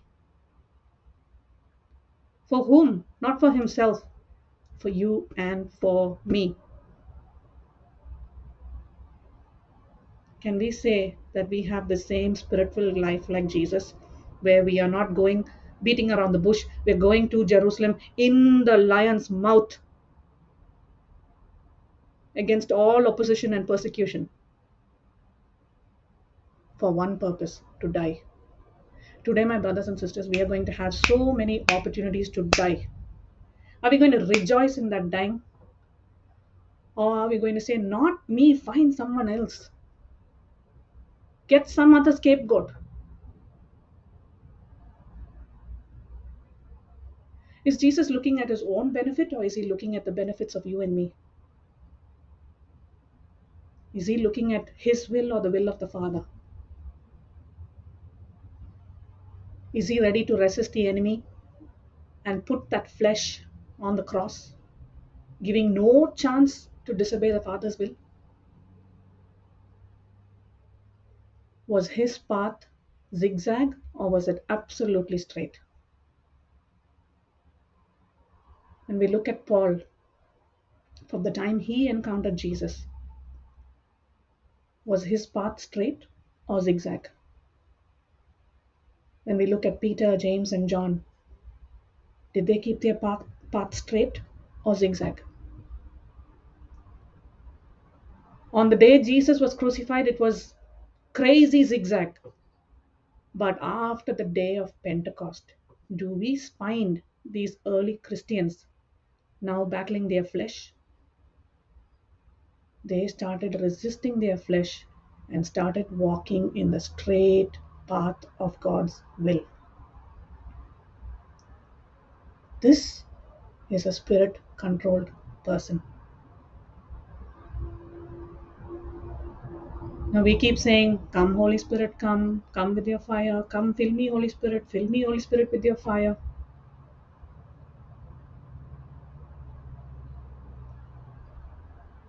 The Holy Spirit has been with us from the day we got baptized.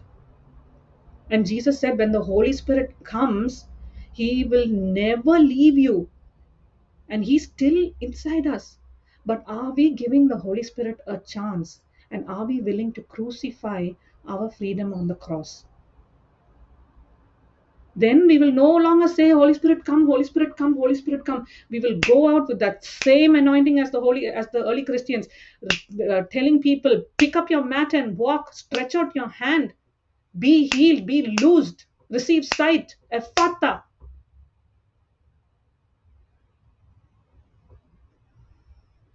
So we can ask ourselves the question again: are we fulfilling the law because of love?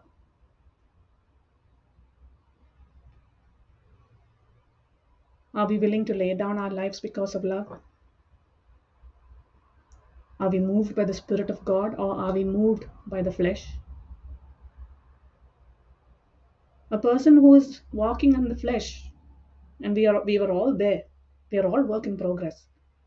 But the grace of God is now taking us and moving us from that old nature to the righteous nature of Christ Jesus. But when we walk in the flesh, when we love the flesh is going to love the worldly kind of freedom. A person in the Spirit, a person who's controlled and led by the Spirit, hates his life. That's why Jesus said, the one who hates his life will find new life, and the one who loves his life will lose it. Now I'm not worried about myself. I don't care about I, me, and myself. The one who loves his flesh will lose it, and so will also lose his life and end up in hell. But the one who hates flesh will find love, will have eternal life. So how do we know that a person is spirit controlled or flesh controlled? The word of God is saying, submit to God, resist the devil, and he will flee from you. If we are not willing to submit to God, to submit to God's word, and if we are going to think God's word is too hard for me to handle, if we are going to treat God's word as an enemy, then the flesh is saying, I will never be able to resist the devil. And the devil, by his snare, by his lies, his deception, he will torture us, torment us, and keep us miserable. So how do we use this freedom that we are looking at in Galatians 5:13?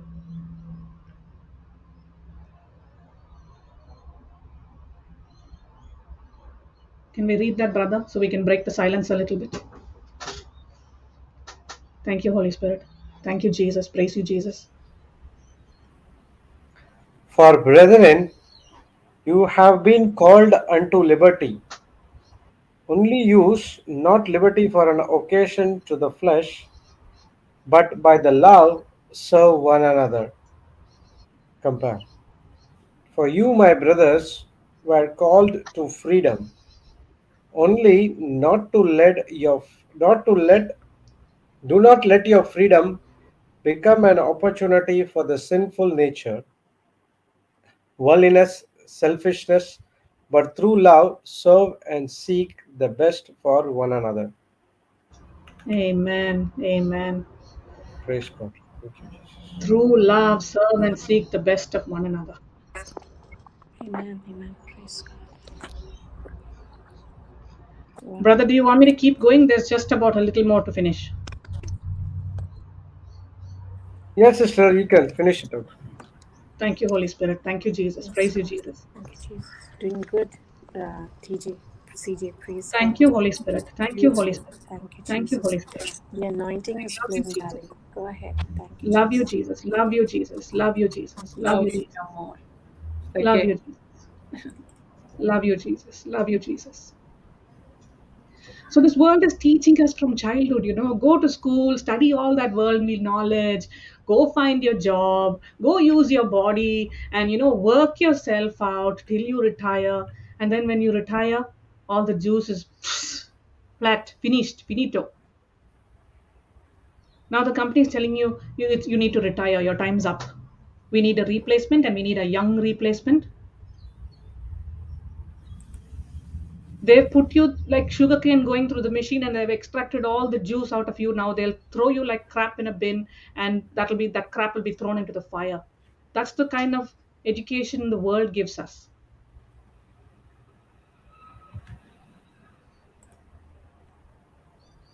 But when we have this new education from the Word of God, from the instruction of God, now we can be in our workplaces also, and we can use that work life and our spiritual life to go and transform the congregation in our workplaces.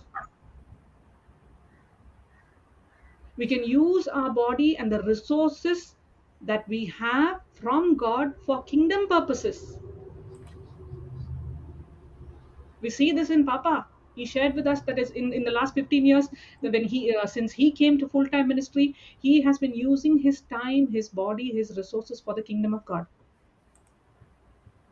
There were times that he did not have money to even buy breakfast. But as he met the Lord and as he started studying the Word of God, the things of the kingdom of God, he used his freedom to say no to business and yes to God's business. He began to learn the scriptures, and he found truth in the scriptures. Day by day, he was walking with the Word, and he did not take his eyes off the Word. If I have to describe him, I say he's a word addict. The Word of God is in his bones, in his marrow.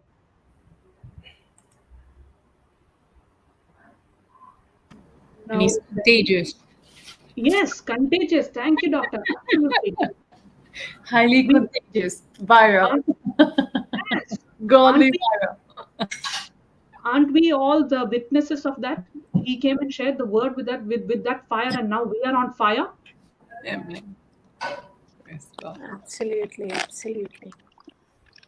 So all that information that he got through the word of God, without a doubt, he can say that it is not something that was given to him through the education of this worldly system. The education, the love that we get through the scriptures is far, far superior than the knowledge of this world. And when it came to money and meeting his needs for his finances, he learned that he does not have to sweat in the kingdom of God. In the life of the world, he had to sweat a lot. There were lies involved to earn money. But when he began to live a life for the Lord, he found God sending finances his way. He's not chasing money anymore, but money is chasing him.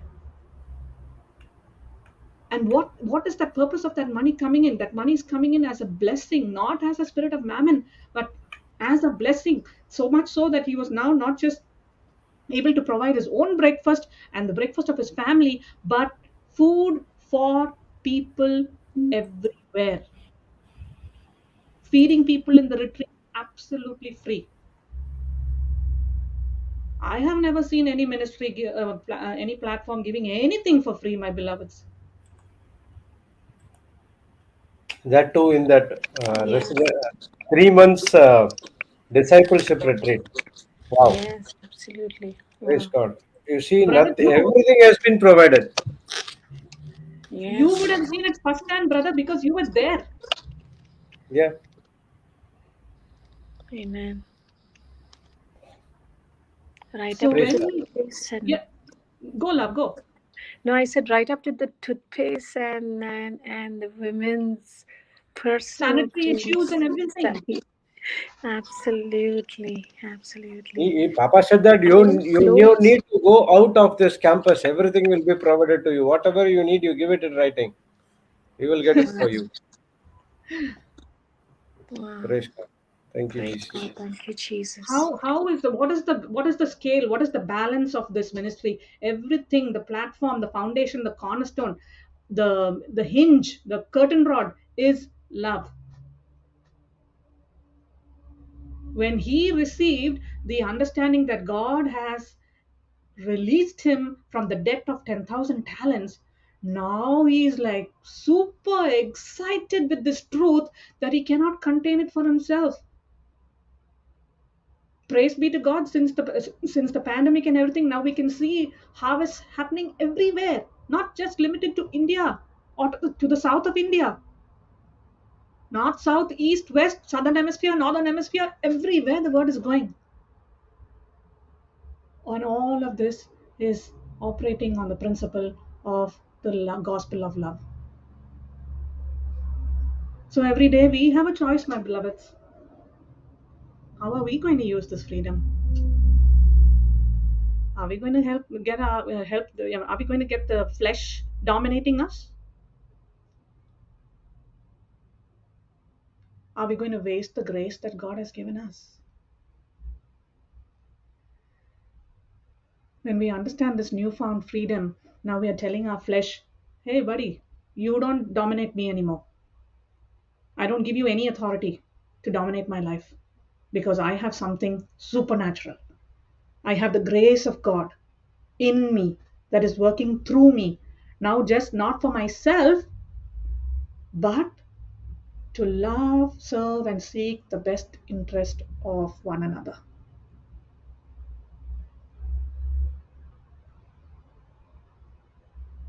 Our life will be a life of total ease when we live like Christ, taking the straight path.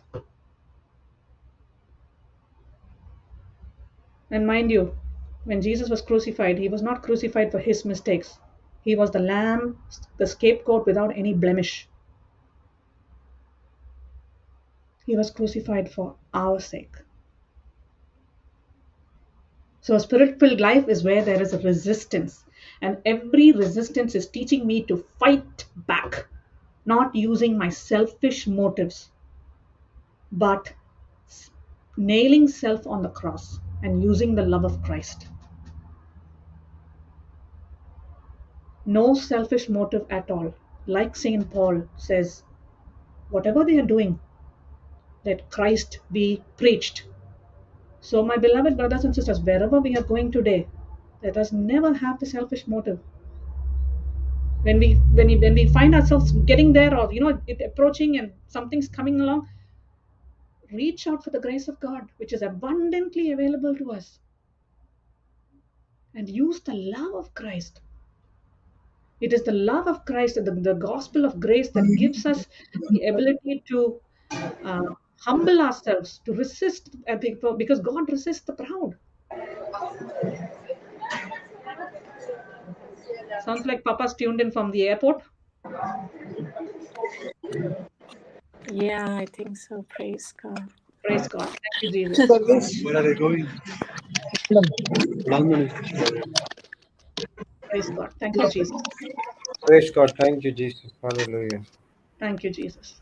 Thank you, He might Jesus. not keep silent after hearing all this. Thank you, Our Holy sister Spirit. said that contagious. Yes, Praise indeed. God. Thank you, Thank you, Holy Jesus. Spirit. It's rubbing on Thank you, every. Holy Spirit. Thank you, Jesus. So when there is an opposition, and when we are humble, when we are teachable, when we follow God's word and God's path, then God gives us the grace. And with that grace, we are now ready to resist the devil. We are using grace by the exercising of our faith, and the devil has to flee from there. No self effort at all. No need to stand there and say, in the name of Jesus, get out from here. God is just saying, my precious one, it's not the devil you're fighting. I'm fighting that pride in you. If I don't fight that pride, it has the ability and the capacity to take you to hell. But because I love you, I'll keep fighting that pride till I destroy it so that you can be saved. When we understand the truth and allow the truth to abide in us, this truth, this word of God, surely, surely, surely sets us free. Praise the Lord. Thank you, Jesus. But when we don't understand the truth, we don't want to be led by the Spirit of God. That's when we end up getting lost. But the word of God abiding in us will teach us the truth and set us free. The word will now teach us not to just receive the truth, receive the healing, receive the deliverance, receive the victory, receive the breakthrough, but the word will make us disciples. And as we are hearing repeatedly, a disciple is one who learns to discipline himself, discipline herself. When now we are training ourselves to submit to God all the time.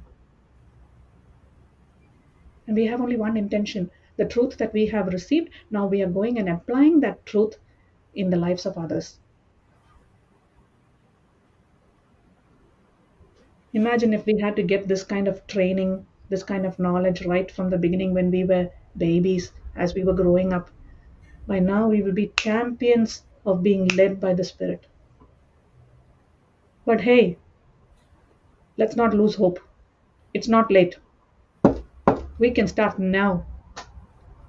The grace of God helps us to start now. We can do it in no time when we are willing to submit to God. Amen. Amen. Passing down that consolation into everyone who is listening. Today is Amen. the day we become disciples. Amen. Amen. What a faith-filled Amen. declaration you've spoken, my beloved. Absolutely. Jesus. Absolutely. This is the day. Absolutely. And this is because, Tina, you made this teaching your own. You understanding? It's My become Bobby, so. my precious, I'm telling you with all my heart. Yes, it's it's become flesh in you. You could see the anointing is flowing. Because now I'm understanding how easy it is to be free. Yes, it's like you have experienced it, and that's why it's just come out so beautifully.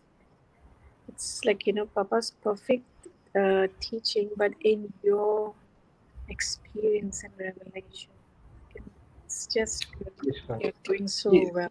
Thank you, If Jesus. you if you see all the recaps and revisions, it's not Mm. at all a revision at all. It's a Yes, Mm. teaching. absolutely. Yes. Praise God.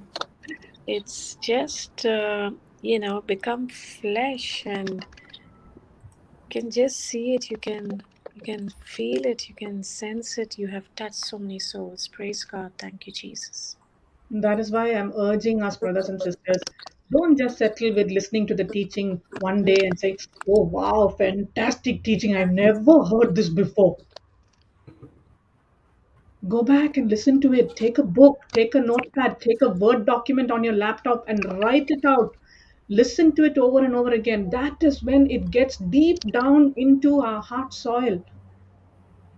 And we are going to go out from this from the class right now, and we're going to have something waiting there around the corner. Somebody's going to come and push the buttons. Somebody's going to come and twist your arm, Mm. and then Yeah. we can see, are we living this spirit-filled life of Jesus, or are we giving all the freedom away to the flesh and say, enjoy, live your life. Yes. And soon as we are taking that decision, like, when you hear teaching of such kind, and then you sort of make that decision spirit filled, a test will come. Correct? The enemy, Absolutely. yes, because the word is preached. He doesn't want the word now to remain inside of you. He is coming to steal it. He comes, that's when it falls on that first soil. But the good news is when you meditate and meditate, as you said, take it and hear it and meditate and chew on it and make it your own, and decide now to live by it and practice it and then share it. Wow. It's so easy to then, die to self. Absolutely. I love that, what you said. It's so easy to die to self. We don't have to reinvent the wheel. Jesus is our greatest example. We can look to him and be radiant. It's so easy. It's absolutely so easy. Yes, yes, If we absolutely. will just renew our minds, believe, submit to God, we will see things just getting out of our way. Yeah, because the devil has to flee. Exactly. Yeah, he has to flee. He's like got no chance. He knows it. Praise God. Beautiful. Thank you, Jesus. And one of the teachings, Papa said, if we are not leading that life, and you touched it very towards the end just now, if we are not leading that supernatural life, then it's a question that we need to sit and ponder. Because then it's not a life of Christianity, isn't it? Am I right? Absolutely, absolutely. I'll just give a small example, okay? Go ahead, darling. When we are in this class, you're writing notes, Christina. I'm also taking down notes, Yes. and the class is finished. We're sharing the notes that side and this side. Then I know, okay, notes. There are times when your fingers are like won't move because you're so in the class, Correct. and that word is comforting you. It's teaching you so much, and that's the moment. That's my indicator that hey, CJ, go back and listen to the class again, especially in that point, in that Mm, particular area.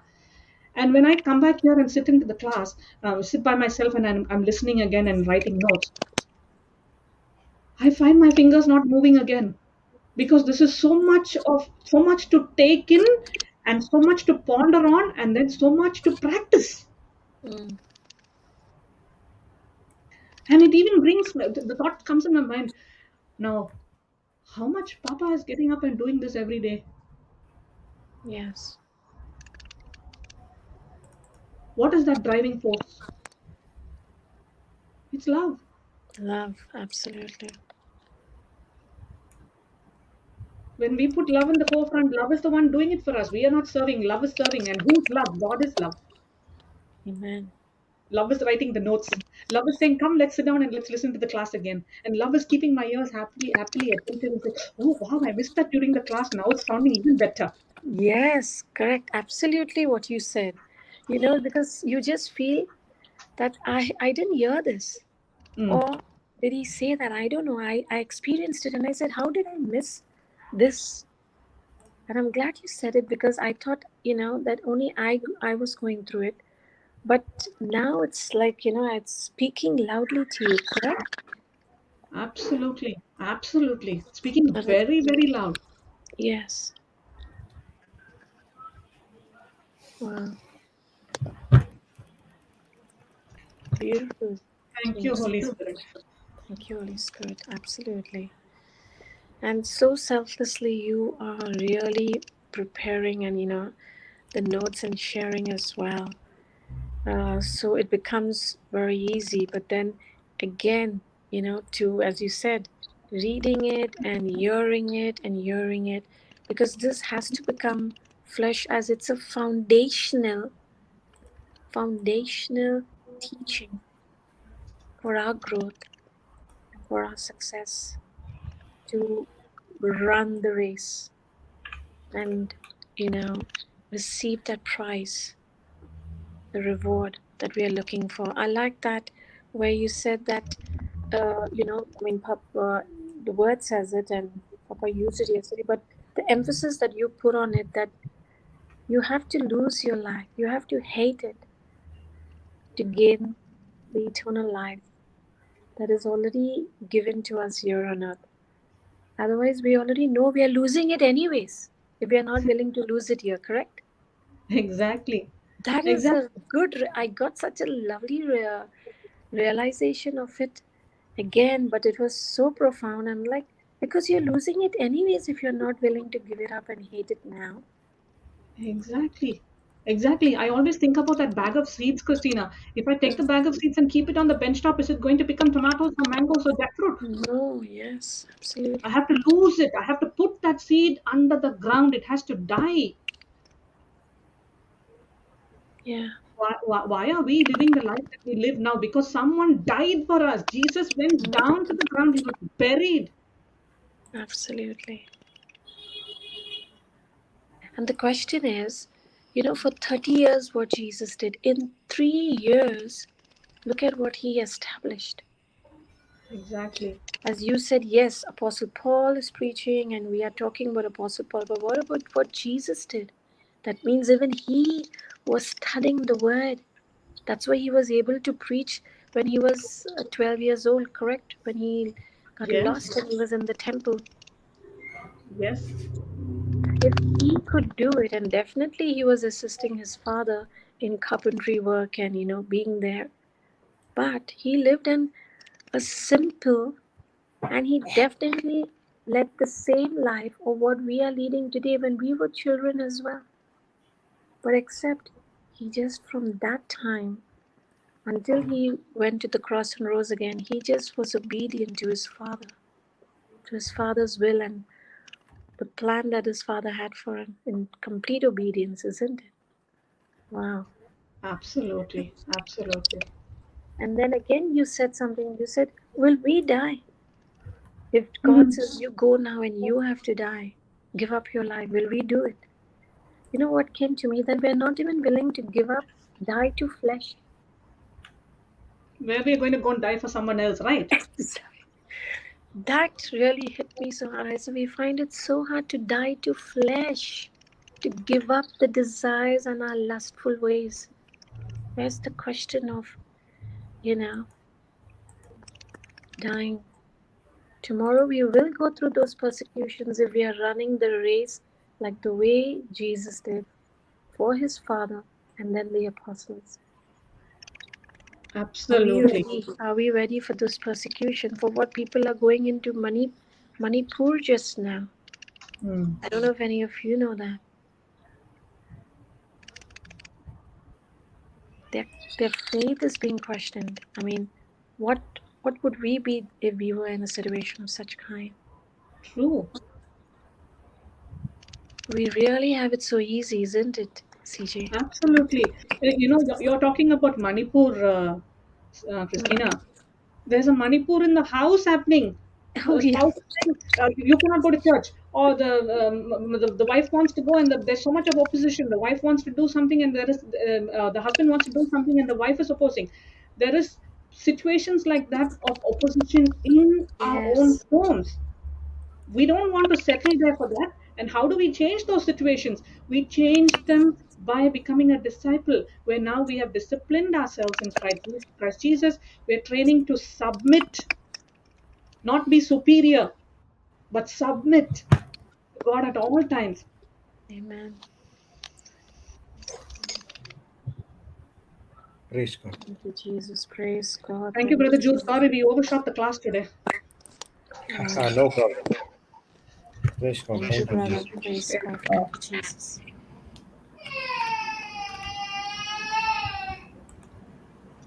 Praise Praise Jesus. God. Thank you, Jesus. Hallelujah. It was a wonderful, beautiful class. Papa's teaching, Yes. your teaching, double header. Praise Praise God. God. Thank you, Jesus. Hallelujah. So, a couple of announcements. The same announcements what we do. We have a Goa retreat which is scheduled on 31st to July to 4th. Mangalore retreat which is scheduled on the 7th to 11th of August. Praise God. And we have our daily global retreats in the afternoon. And today afternoon at 12 o'clock will be the global class in JCILM global platform. Praise the Lord. Thank you, Jesus. We have Hindi retreats. We have Tamil Zoom classes which is going on right now. English as well as so. Uh, you can message us regarding the retreats to our helpline numbers, praise God, which is flashed over there. Please, as sister said, it's not that okay, I attended today's class and it's done. Okay, don't go according to the law, but always do it according to your heart condition. When you take one teaching and go on again and again and again until that teaching convicts you about the errors which you have done in your life, and when you start making the corrections in your life, that's what is going to see Jesus life is taking complete control in your life. Praise God. Thank you, Jesus. Hallelujah. So we will see you tomorrow at 6 o'clock IST. Until then, God bless you all. Have a wonderful day. Let's all pray in tongues for a few minutes and then we will close with the Thanksgiving prayer. Halabara shiteri teri shakera. Hira hiria haraba shikadadara maraka hira hiria haraba hala baba hira hiria haraba glora hala hata haba baraka hira hiria haraba sidadadara maraka hira hiria haraba hala haba haba bara hira hiria haraba glora Hada haba baraka hira hiriya haraba shudada daramara hira hiriya haraba. Glory hala hada haba baraka hira hiriya haraba shudada daramara hira hiriya haraba. Glory hala hada haba haba bara hira hiriya haraba. Shahana kola Glory hala hada suketiri haba baraka masahana hira ko hiriya haraba. granda Shudada la daramara bashaka shudada hana baraka siri hira siri hiriya ki haraba. la Glory kranda hala la hada haba sona haba baraka kole le hira hiriya kele haraba. masuketiri Baraka hira bashiki hiriya haraba.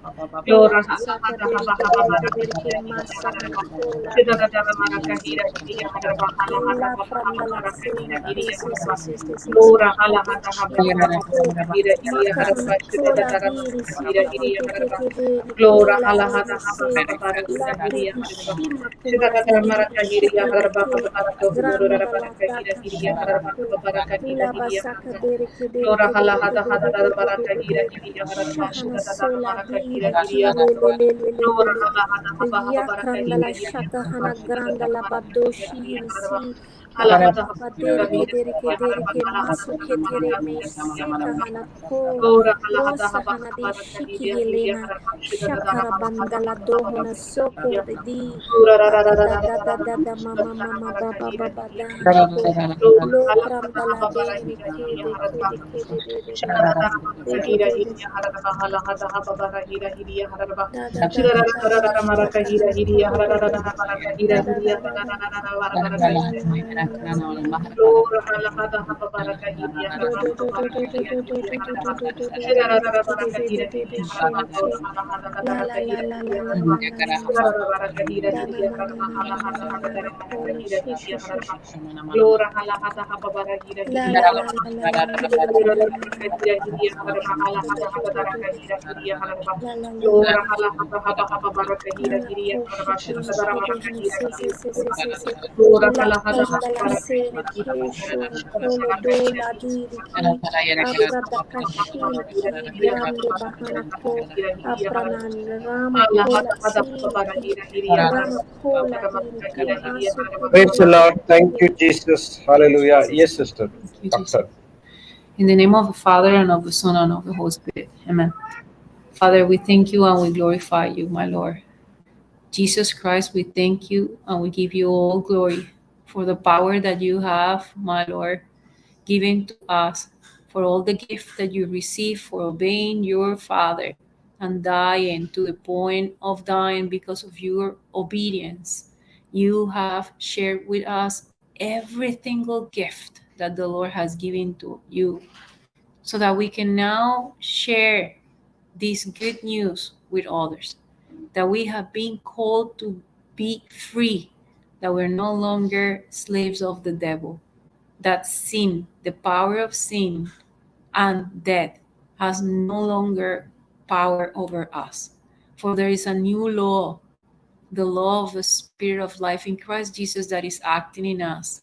And for there is a new, beautiful law that Christ Jesus gave to us to love one another, love as He loved us first. And that's why we now know how to love. We thank you, Father, that you have taught us that today we can exercise this freedom, my Lord, only when through love we serve others and we seek the best for others. Because when I'm seeking only the best for me, I am again slave of the devil. I am again lost, completely lost by the lies of the devil that are going to convince me that the best is only for me so that I am trapped in hell forever. But today, Lord, you have given us a very simple answer. Love your Lord and love your brothers just like you love yourself. And this power of love will set you free. We are no longer being a slave of the old system.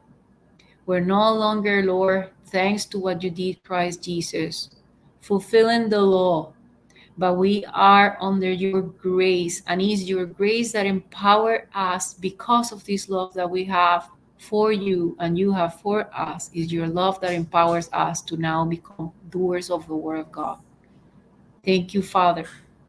Thank you for convicting the hearts of everyone that had listened to this teaching and will listen in the future to this teaching, for their heart to be convicted and have no doubt that the love of God is the most strongest force in the entire universe. And without love, it's impossible to please our Lord. In the mighty name of Jesus, we make this prayer, Lord. We thank you, Father. We thank you, Jesus. We thank you, Holy Spirit. Amen and amen and amen. Thank you, Father. Amen, amen, and amen. Praise God. Thank Thank you, you, Jesus. Jesus. Hallelujah. Thank you. Thank you, sister. And one more information we just got from tomorrow onwards in Ranchi, we have nuns retreat will be taken by Brother Vimal and Sister Radha, the couples. Praise God. Thank you, Jesus. Hallelujah. It will be in Chhattisgarh for about 5 days, which starts tomorrow. Praise God. Thank you. God bless you. Have a wonderful Brother day. Ranchi. Yes, sister. Go ahead. It's in Ranchi for some of the sisters, those who are going to nest formation for 5 days. Praise God. Okay. Is Amen. the public allowed? No, right? No. It is a particular congregation because they are going to next step. It is a formis. Postulants Okay. they call, no? Those who are, yes. But Radha and Vimal will be taking, first time they are taking for the religious nuns. Praise God. Amen. Okay. Thank you. Praise Praise God. God. See you all tomorrow. God bless you. Have a wonderful day. Bye bye.